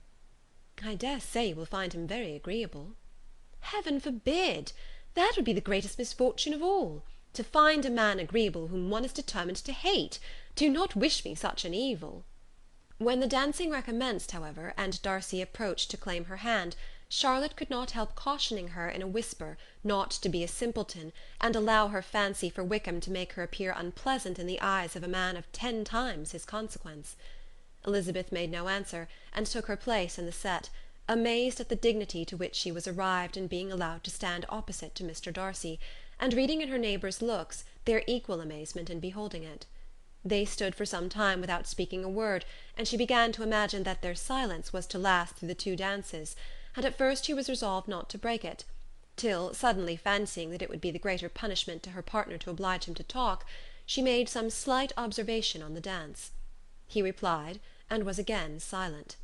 After a pause of some minutes, she addressed him a second time with, "It is your turn to say something now, Mr. Darcy. I talked about the dance, and you ought to make some sort of remark on the size of the room, or the number of couples." He smiled, and assured her that whatever she wished him to say should be said. "Very well. That reply will do for the present. Perhaps by and by I may observe that private balls are much pleasanter than public ones. But now we may be silent." "Do you talk by rule, then, while you are dancing?" "Sometimes. One must speak a little, you know. It would look odd to be entirely silent for half an hour together, and yet, for the advantage of some, conversation ought to be so arranged as they might have the trouble of saying as little as possible. Are you consulting your own feelings in the present case, or do you imagine that you are gratifying mine? Both, replied Elizabeth archly, for I have always seen a great similarity in the turn of our minds. We are each of an unsocial, taciturn disposition, unwilling to speak unless we expect to say something that will amaze the whole room, and be handed down to posterity with all the éclat of a proverb. This is no very striking resemblance of your own character, I am sure, he said. How near it may be to mine, I cannot pretend to say. You think it a faithful portrait, undoubtedly. I must not decide on my own performance. He made no answer, and they were again silent till they had gone down the dance, when he asked her if she and her sisters did not very often walk to Meryton. She answered in the affirmative, and, unable to resist the temptation, added, "When you met us there the other day, we had just been forming a new acquaintance." The effect was immediate. A deeper shade of hauteur overspread his features, but he said not a word, and Elizabeth, though blaming herself for her own weakness, could not go on. At length Darcy spoke, and in a constrained manner said, "Mr. Wickham is blessed with such happy manners as may ensure his making friends. Whether he may be equally capable of retaining them is less certain."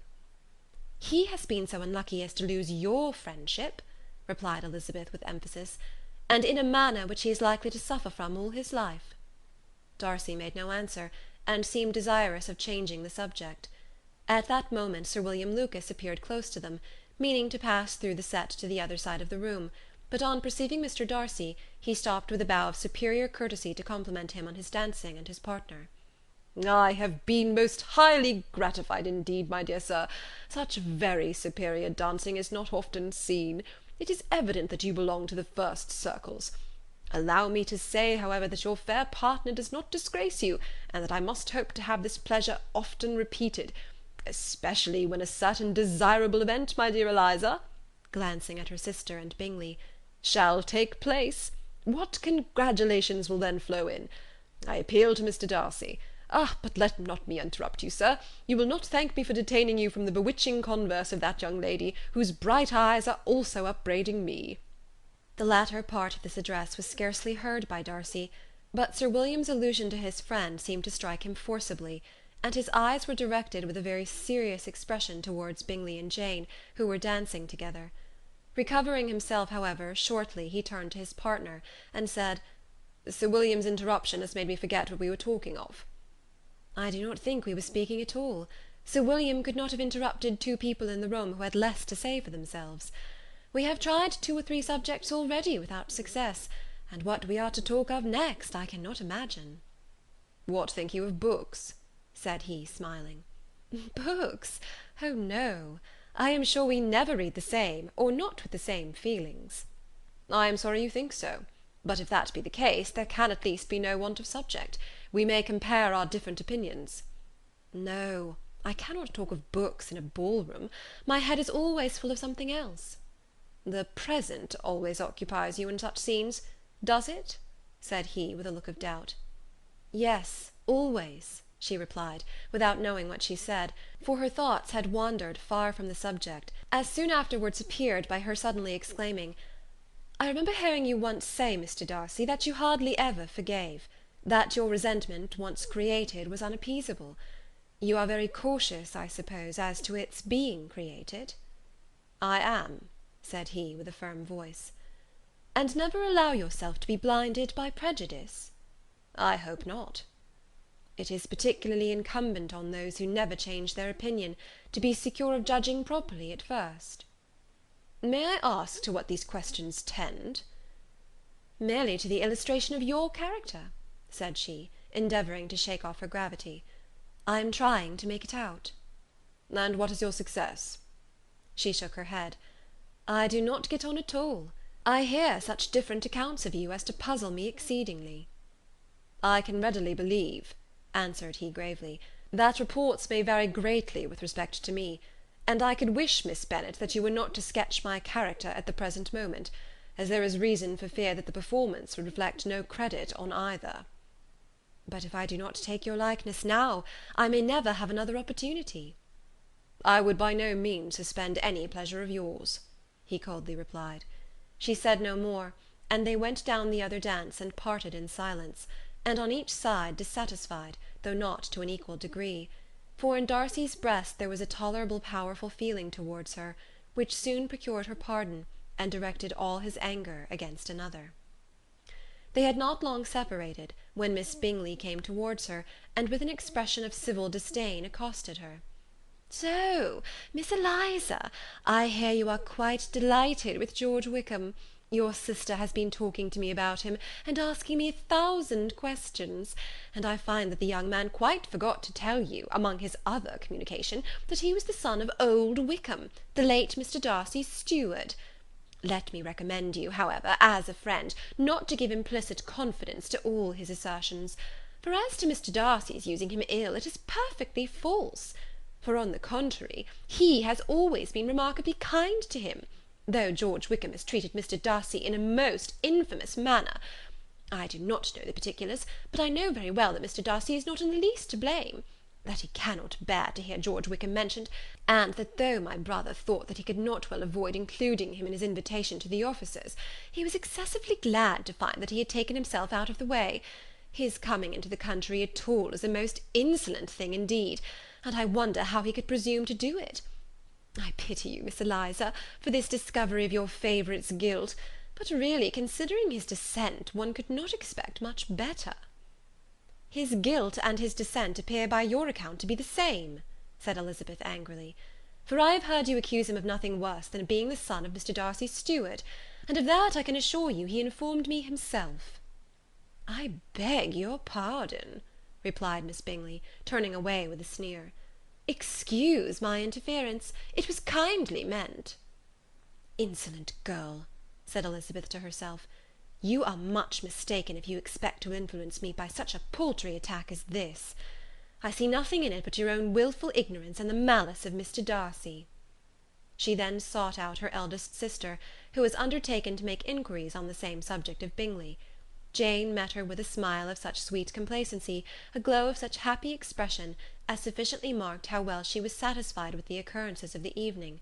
Elizabeth instantly read her feelings, and at that moment solicitude for Wickham, resentment against his enemies, and everything else, gave way before the hope of Jane's being in the fairest way for happiness. "I want to know," said she, with a countenance no less smiling than her sister's, "what you have learnt about Mr. Wickham; but perhaps you have been too pleasantly engaged to think of any third person, in which case you may be sure of my pardon."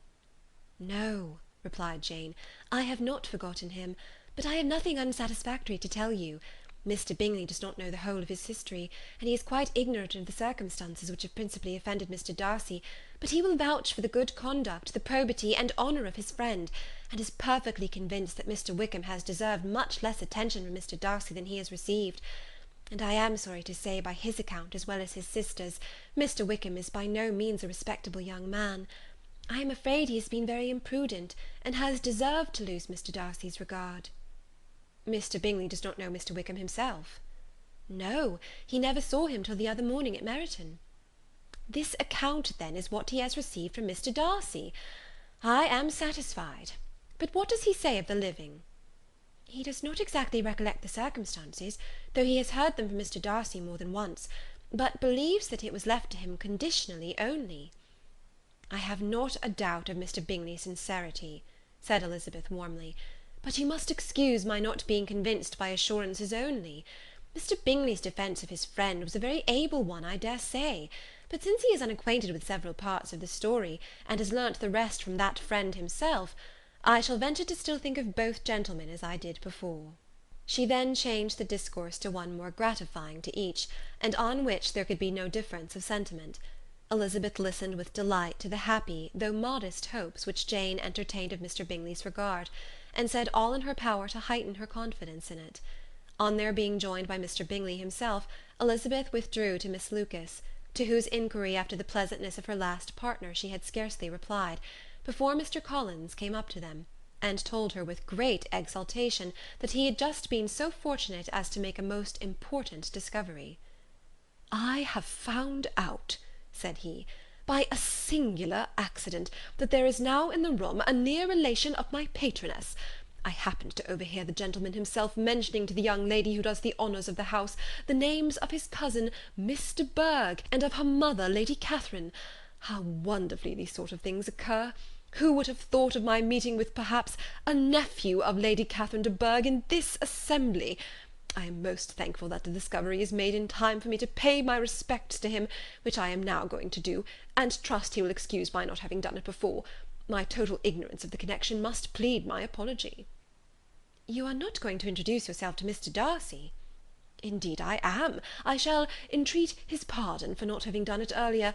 I believe him to be Lady Catherine's nephew.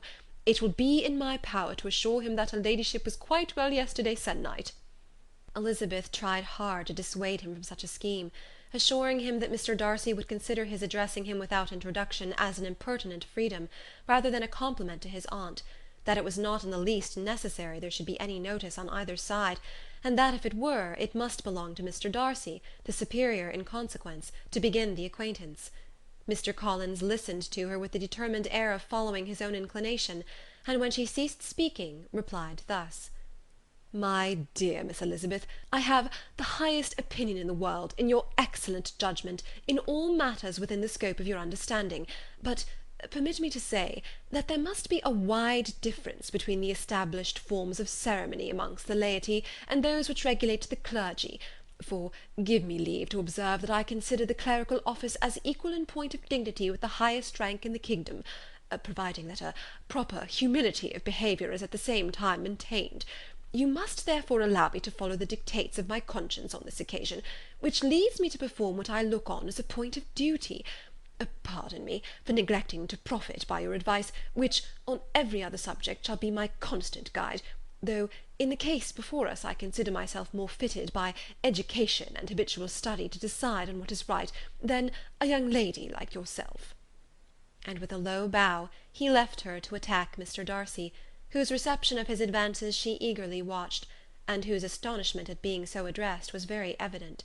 Her cousin prefaced his speech with a solemn bow, and though she could not hear a word of it, she felt as if hearing it all, and saw in the motion of his lips the words apology, Hunsford, and Lady Catherine de Bourgh. It vexed her to see him expose himself to such a man. Mr. Darcy was eyeing him with unrestrained wonder, and when at last Mr. Collins allowed him time to speak, replied with an air of distant civility. Mr. Collins, however, was not discouraged from speaking again, and Mr. Darcy's contempt seemed abundantly increasing with the length of his second speech, and at the end of it he only made him a slight bow, and moved another way. Mr. Collins then returned to Elizabeth. "I have no reason, I assure you," said he, "to be dissatisfied with my reception. Mr. Darcy seemed much pleased with the attention. He answered me with the utmost civility, and even paid me the compliment of saying that he was so well convinced of Lady Catherine's discernment as to be certain she could never bestow a favour unworthily. It was really a very handsome thought. Upon the whole, I am much pleased with him." As Elizabeth had no longer any interest of her own to pursue, she turned her attention almost entirely on her sister and Mr. Bingley, and the train of agreeable reflections which her observations gave birth to made her perhaps almost as happy as Jane. She saw her in idea settled in that very house, in all the felicity which a marriage of true affection could bestow, and she felt capable, under such circumstances, of endeavouring even to like Bingley's two sisters. Her mother's thoughts she plainly saw were bent the same way, and she determined not to venture near her, lest she might hear too much.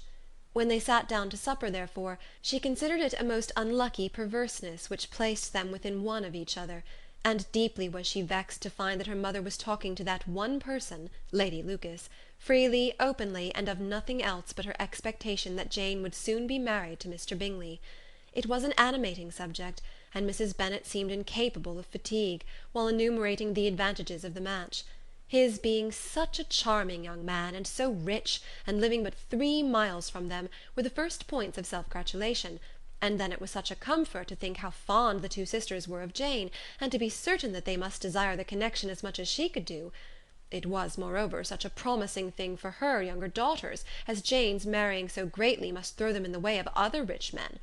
And lastly, it was so pleasant at her time of life to be able to consign her single daughters to the care of their sister, that she might not be obliged to go into company more than she liked.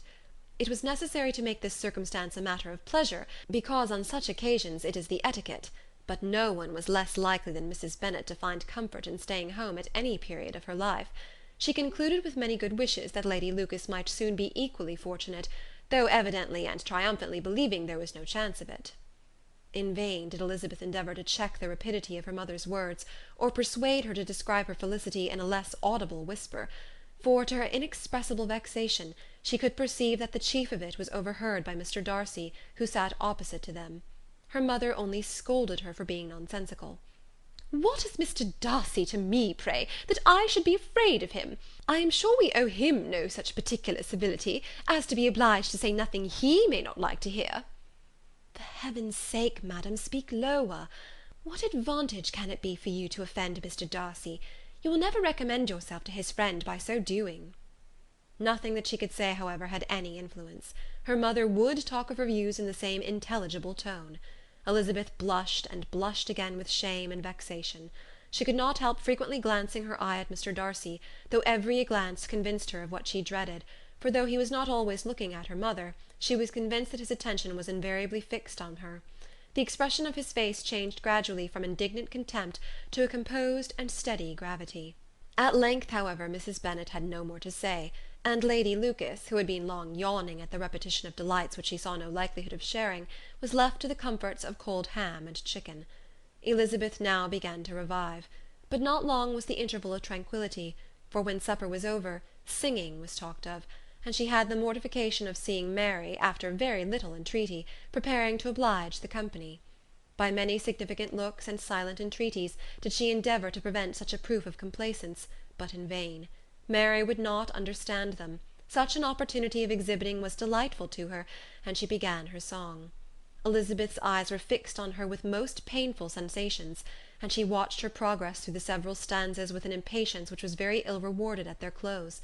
For Mary, on receiving, amongst the thanks of the table, the hint of a hope that she might be prevailed on to favour them again, after the pause of half a minute, began another. Mary's powers were by no means fitted for such a display. Her voice was weak, and her manner affected. Elizabeth was in agonies. She looked at Jane, to see how she bore it, but Jane was very composedly talking to Bingley.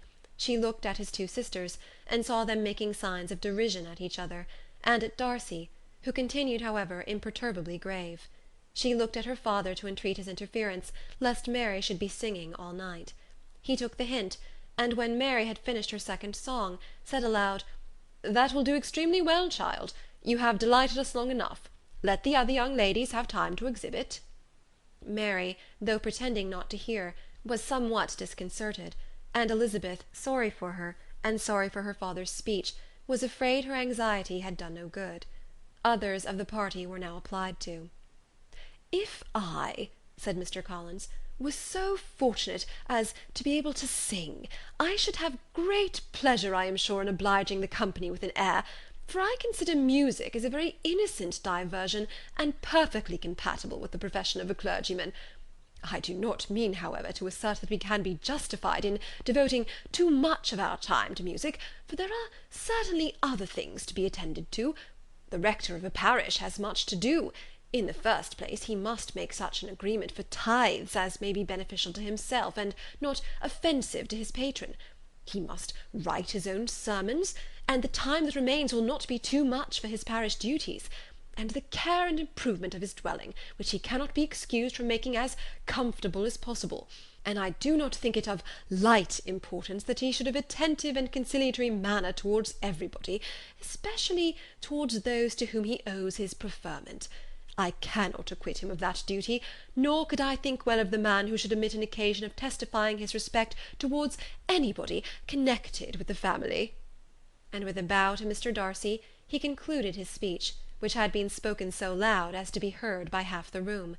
Many stared, many smiled, but no one looked more amused than Mr. Bennet himself, while his wife seriously commended Mr. Collins for having spoken so sensibly, and observed in a half-whisper to Lady Lucas that he was a remarkably clever, good kind of young man.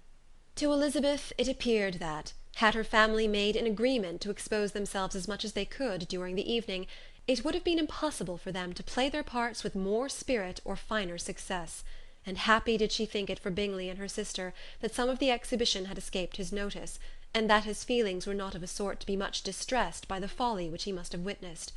That his two sisters and Mr. Darcy, however, should have such an opportunity of ridiculing her relations was bad enough, and she could not determine whether the silent contempt of the gentlemen or the insolent smiles of the ladies were more intolerable. The rest of the evening brought her little amusement. She was teased by Mr. Collins, who continued most perseveringly by her side, and though he could not prevail on her to dance with him again, put it out of her power to dance with others.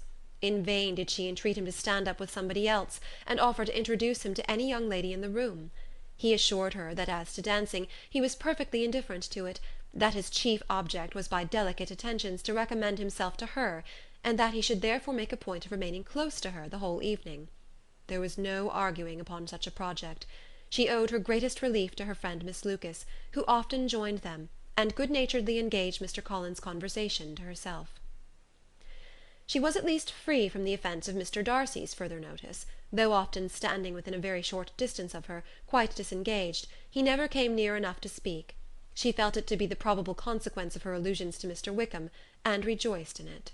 The Longbourn party were the last of all the company to depart, and by a manoeuvre of Mrs. Bennet had to wait for their carriage a quarter of an hour after everybody else was gone, which gave them time to see how heartily they were wished away by some of the family. Mrs. Hurst and her sister scarcely opened their mouths, except to complain of fatigue, and were evidently impatient to have the house to themselves. They repulsed every attempt of Mrs. Bennet at conversation, and by doing so threw a languor over the whole party, which was very little relieved by the long speeches of Mr. Collins, who was complimenting Mr. Bingley and his sisters on the elegance of their entertainment, and the hospitality and politeness which had marked their behaviour to their guests. Darcy said nothing at all. Mr. Bennet, in equal silence, was enjoying the scene. Mr. Bingley and Jane were standing together, a little detached from the rest, and talked only to each other.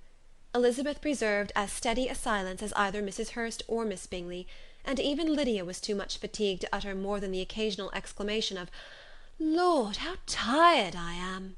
accompanied by a violent yawn. When at length they arose to take leave, Mrs. Bennet was most pressingly civil in her hope of seeing the whole family soon at Longbourn, and addressed herself especially to Mr. Bingley, to assure him how happy he would make them by eating a family dinner with them at any time, without the ceremony of a formal invitation. Bingley was all grateful pleasure, and he readily engaged for taking the earliest opportunity of waiting on her, after his return from London, whither he was obliged to go the next day for a short time.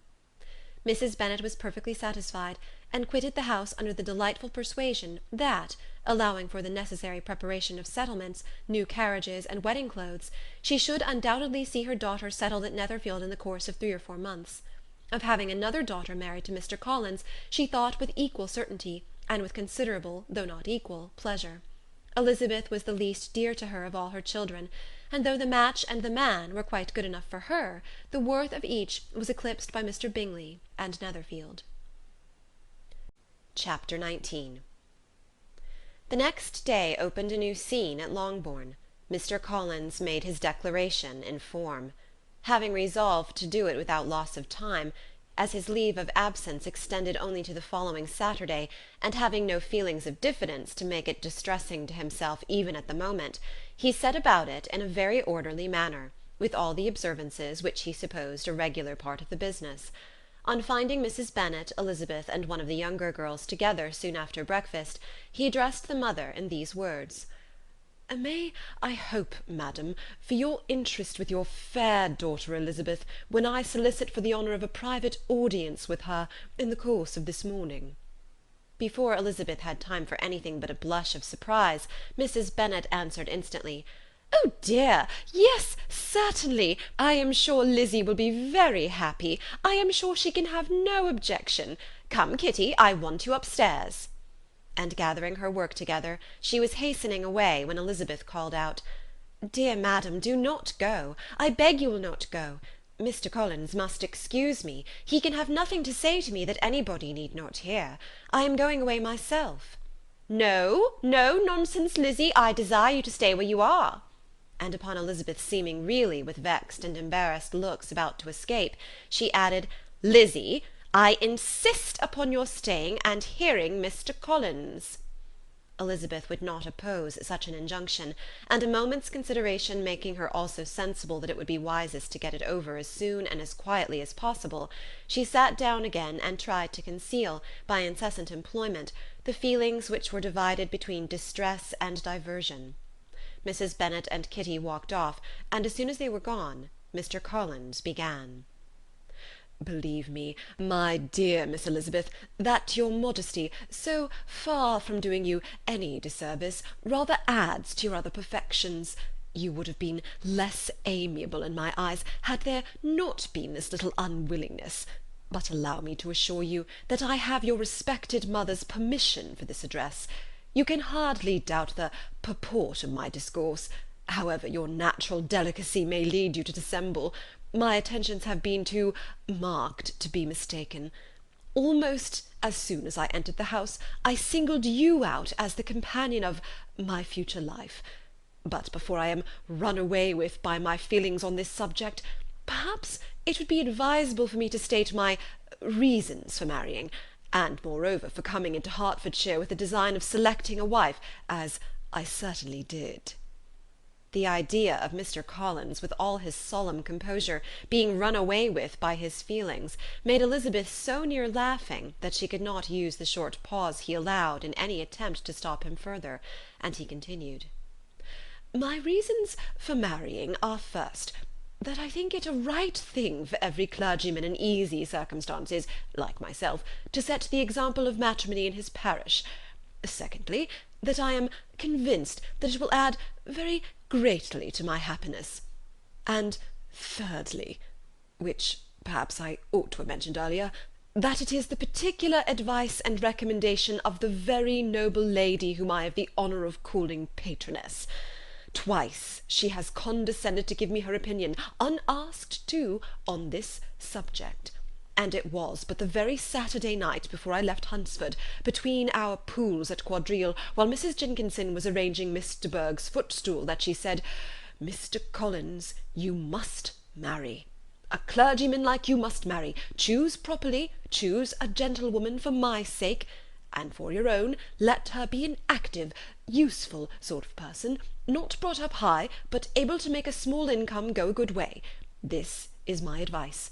Find such a woman as soon as you can, bring her to Hunsford, and I will visit her. Allow me, by the way, to observe, my fair cousin, that I do not reckon the notice and kindness of Lady Catherine de Bourgh as among the least of the advantages in my power to offer. You will find her manners beyond anything I can describe, and your wit and vivacity, I think, must be acceptable to her, especially when tempered with this silence and respect, which her rank will inevitably excite. Thus much for my general intention in favour of matrimony. It remains to be told why my views were directed towards Longbourn, instead of my own neighbourhood, where I can assure you there are many amiable young women. But the fact is, that being as I am to inherit this estate after the death of your honoured father, who, however, may live many years longer, I could not satisfy myself without resolving to choose a wife from among his daughters, that the loss to them might be as little as possible, when the melancholy event takes place, which, however, as I have already said, may not be for several years. This has been my motive, my fair cousin, and I flatter myself it will not sink me in your esteem. And now nothing remains for me but to assure you in the most animated language of the violence of my affection. To fortune I am perfectly indifferent, and shall make no demand of that nature on your father, since I am well aware that it could not be complied with, and that £1,000 in the 4%, which will not be yours till after your mother's decease, is all that you may ever be entitled to. On that head, therefore, I shall be uniformly silent, and you may assure yourself that no ungenerous reproach shall ever pass my lips when we are married." It was absolutely necessary to interrupt him now. "You are too hasty, sir," she cried. "You forget that I have made no answer. Let me do it without further loss of time. Accept my thanks for the compliment you are paying me. I am very sensible of the honour of your proposals, but it is impossible for me to do otherwise than to decline them." "I am not now to learn," replied Mr. Collins, with a formal wave of the hand, that it is usual with young ladies to reject the addresses of the man whom they secretly mean to accept, when he first applies for their favour, and that sometimes the refusal is repeated a second or even a third time. I am therefore by no means discouraged by what you have just said, and shall hope to lead you to the altar ere long." "Upon my word, sir," cried Elizabeth, "your hope is rather an extraordinary one after my declaration. I do assure you that I am not one of those young ladies, if such young ladies there are, who were so daring as to risk their happiness on the chance of being asked a second time. I am perfectly serious in my refusal. You could not make me happy, and I am convinced that I am the last woman in the world who could make you so. Nay, were your friend Lady Catherine to know me, I am persuaded she would find me in every respect ill qualified for the situation." "Were it certain that Lady Catherine would think so," said Mr. Collins very gravely, "but I cannot imagine that her ladyship would at all disapprove of you, and you may be certain when I have the honour of seeing her again, I shall speak in the very highest terms of your modesty, economy, and other amiable qualifications." "Indeed, Mr. Collins, all praise of me will be unnecessary. You must give me leave to judge for myself, and pay me the compliment of believing what I say. I wish you very happy and very rich, and by refusing your hand do all in my power to prevent your being otherwise. In making me the offer, you must have satisfied the delicacy of your feelings with regard to my family, and may take possession of Longbourn estate whenever it falls, without any self-reproach. This matter may be considered, therefore, as finally settled." And rising as she thus spoke, she would have quitted the room, had Mr. Collins not thus addressed her. "When I do myself the honour of speaking to you next on the subject, I shall hope to receive a more favourable answer than you have now given me, though I am far from accusing you of cruelty at present, because I know it to be the established custom of your sex to reject a man on the first application, and perhaps you have even now said as much to encourage my suit as would be consistent with the true delicacy of the female character." "Really, Mr. Collins," cried Elizabeth with some warmth, "you puzzle me exceedingly. If what I have hitherto said can appear to you in the form of encouragement, I know not how to express my refusal in such a way as to convince you of its being one." "You must give me leave to flatter myself, my dear cousin, that your refusal of my addresses is merely words of course. My reasons for believing it are briefly these. It does not appear to me that my hand is unworthy your acceptance, or that the establishment I can offer would be any other than highly desirable. My situation in life, my connections with the family of de Bourgh, and my relationship to your own, are circumstances highly in my favour, and you should take it into further consideration that, in spite of your manifold attractions, it is by no means certain that another offer of marriage may ever be made you. Your portion is unhappily so small, that it will in all likelihood undo the effects of your loveliness and amiable qualifications. As I must therefore conclude that you are not serious in your rejection of me, I shall choose to attribute it to your wish of increasing my love by suspense, according to the usual practice of elegant females." "I do assure you, sir, that I have no pretensions whatever to that kind of elegance which consists in tormenting a respectable man. I would rather be paid the compliment of being believed sincere. I thank you again and again for the honour you have done me in your proposals, but to accept them is absolutely impossible. My feelings in every respect forbid it. Can I speak plainer? Do not consider me now as an elegant female intending to plague you, but as a rational creature, speaking the truth from her heart." "You are uniformly charming," cried he, with an air of awkward gallantry, "and I am persuaded that, when sanctioned by the express authority of both your excellent parents, my proposal will not fail of being acceptable." To such perseverance in wilful self-deception Elizabeth would make no reply, and immediately and in silence withdrew, determined, if he persisted in considering her repeated refusals as flattering encouragement, to apply to her father, whose negative mind might be uttered in such a manner as to be decisive, and whose behaviour at least could not be mistaken for the affectation and coquetry of an elegant female. Chapter 20. Mr. Collins was not left long to the silent contemplation of his successful love, for Mrs. Bennet, having dawdled about in the vestibule to watch for the end of the conference, No sooner saw Elizabeth open the door and with quick step pass her towards the staircase than she entered the breakfast-room, and congratulated both him and herself in warm terms on the happy prospect of their near connection. Mr. Collins received and returned these felicitations with equal pleasure, and then proceeded to relate the particulars of their interview, with the result of which he trusted he had every reason to be satisfied, since the refusal which his cousin had steadfastly given him would naturally flow from her bashful modesty and the genuine delicacy of her character. This information, however, startled Mrs. Bennet. She would have been glad to be equally satisfied that her daughter had meant to encourage him by protesting against his proposals, but she dared not believe it, and could not help saying so. "But depend upon it, Mr. Collins," she added, "that Lizzie shall be brought to reason. I will speak to her about it directly. She is a very headstrong, foolish girl, and does not know her own interest, but I will make her know it." "Pardon me for interrupting you, madam," cried Mr. Collins, "but if she really is headstrong and foolish, I know not whether she would altogether be a very desirable wife to a man in my situation, who naturally looks for happiness in the marriage state.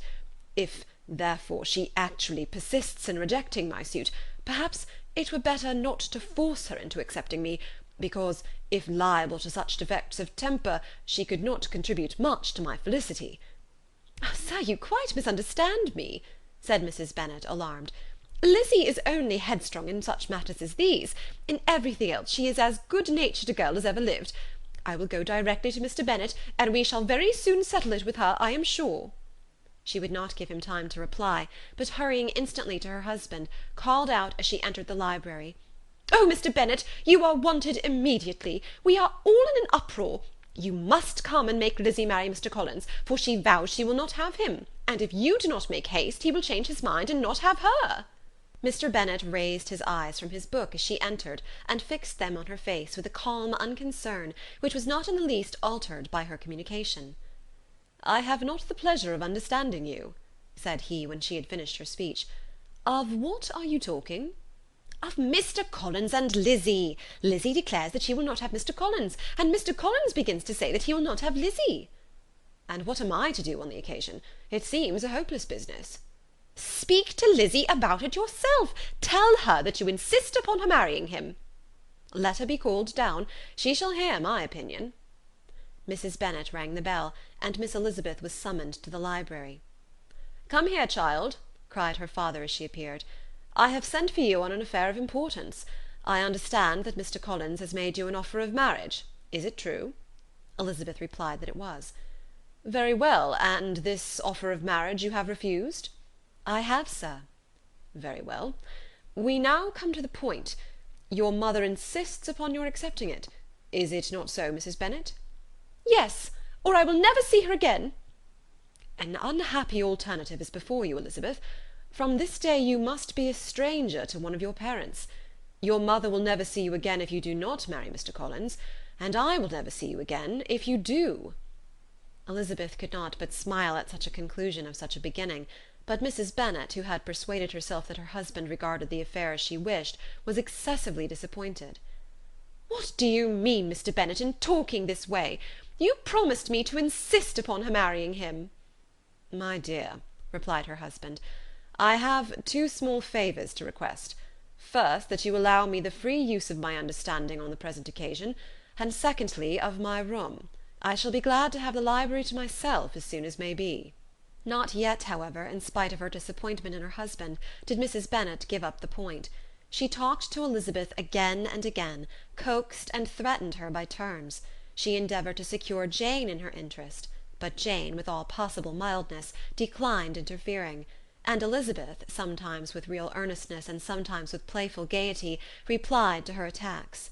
Though her manner varied, however, her determination never did.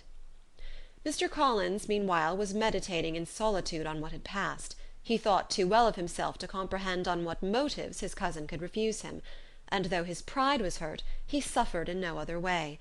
His regard for her was quite imaginary, and the possibility of her deserving her mother's reproach prevented his feeling any regret. While the family were in this confusion, Charlotte Lucas came to spend the day with them. She was met in the vestibule by Lydia, who, flying to her, cried in a half-whisper, I am glad you are come, for there is such fun here. What do you think has happened this morning? Mr. Collins has made an offer to Lizzie, and she will not have him." Charlotte hardly had time to answer before they were joined by Kitty, who came to tell the same news; and no sooner had they entered the breakfast-room, where Mrs. Bennet was alone, than she likewise began on the subject, calling on Miss Lucas for her compassion, and entreating her to persuade her friend Lizzie to comply with the wishes of all her family. "Pray do, my dear Miss Lucas," she added in a melancholy tone, "for nobody is on my side, nobody takes part with me, I am cruelly used, nobody feels for my poor nerves." Charlotte's reply was spared by the entrance of Jane and Elizabeth. "Ay, there she comes," continued Mrs. Bennet, "looking as unconcerned, it may be, and caring no more for us than if we were at York, provided she can have her own way. But I tell you, Miss Lizzie, if you take it into your head to go on refusing every offer of marriage in this way, you will never get a husband at all, and I am sure I do not know who is to maintain you when your father is dead. I shall not be able to keep you, and so I warn you. I have done with you from this very day. I told you in the library, you know, that I should never speak to you again, and you will find me as good as my word. I have no pleasure in talking to undutiful children. Not that I have much pleasure indeed in talking to anybody. People who suffer as I do from nervous complaints can have no great inclination for talking. Nobody can tell what I suffer. But it is always so. Those who do not complain are never pitied."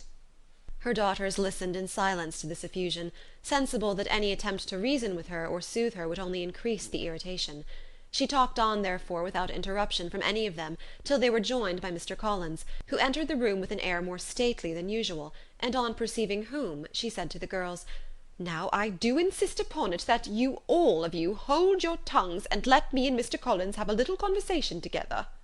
Elizabeth passed quietly out of the room, Jane and Kitty following, but Lydia stood her ground, determined to hear all she could; and Charlotte, detained first by the civility of Mr. Collins, whose inquiries after herself and all her family were very minute, and then by a little curiosity, satisfied herself with walking to the window and pretending not to hear. In a doleful voice Mrs. Bennet began the projected conversation. "Oh, Mr. Collins!" "My dear madam," replied he, "let us be for ever silent on this point. Far be it from me," he presently continued, in a voice that marked his displeasure, "to resent the behaviour of your daughter. Resignation to inevitable evils is the evil duty of us all, the peculiar duty of a young man who has been so fortunate as I have been in early preferment, and I trust I am resigned. Perhaps not the less so far from feeling a doubt of my positive happiness, had my fair cousin honoured me with her hand, for I have often observed that resignation is never so perfect as when the blessing denied begins to lose somewhat of its value in our estimation. You will not, I hope, consider me as showing any disrespect to your family, my dear madam, by thus withdrawing my pretensions to your daughter's favour, without having paid yourself and Mr. Bennet the compliment of requesting you to interpose your authority in my behalf. My conduct may, I fear, be objectionable in having accepted my dismission from your daughter's lips instead of your own, but we are all liable to error. I have certainly meant well through the whole affair. My object has been to secure an amiable companion for myself, with due consideration for the advantage of all your family, and if my manner has been at all reprehensible, I here beg leave to apologize. End of chapter 20.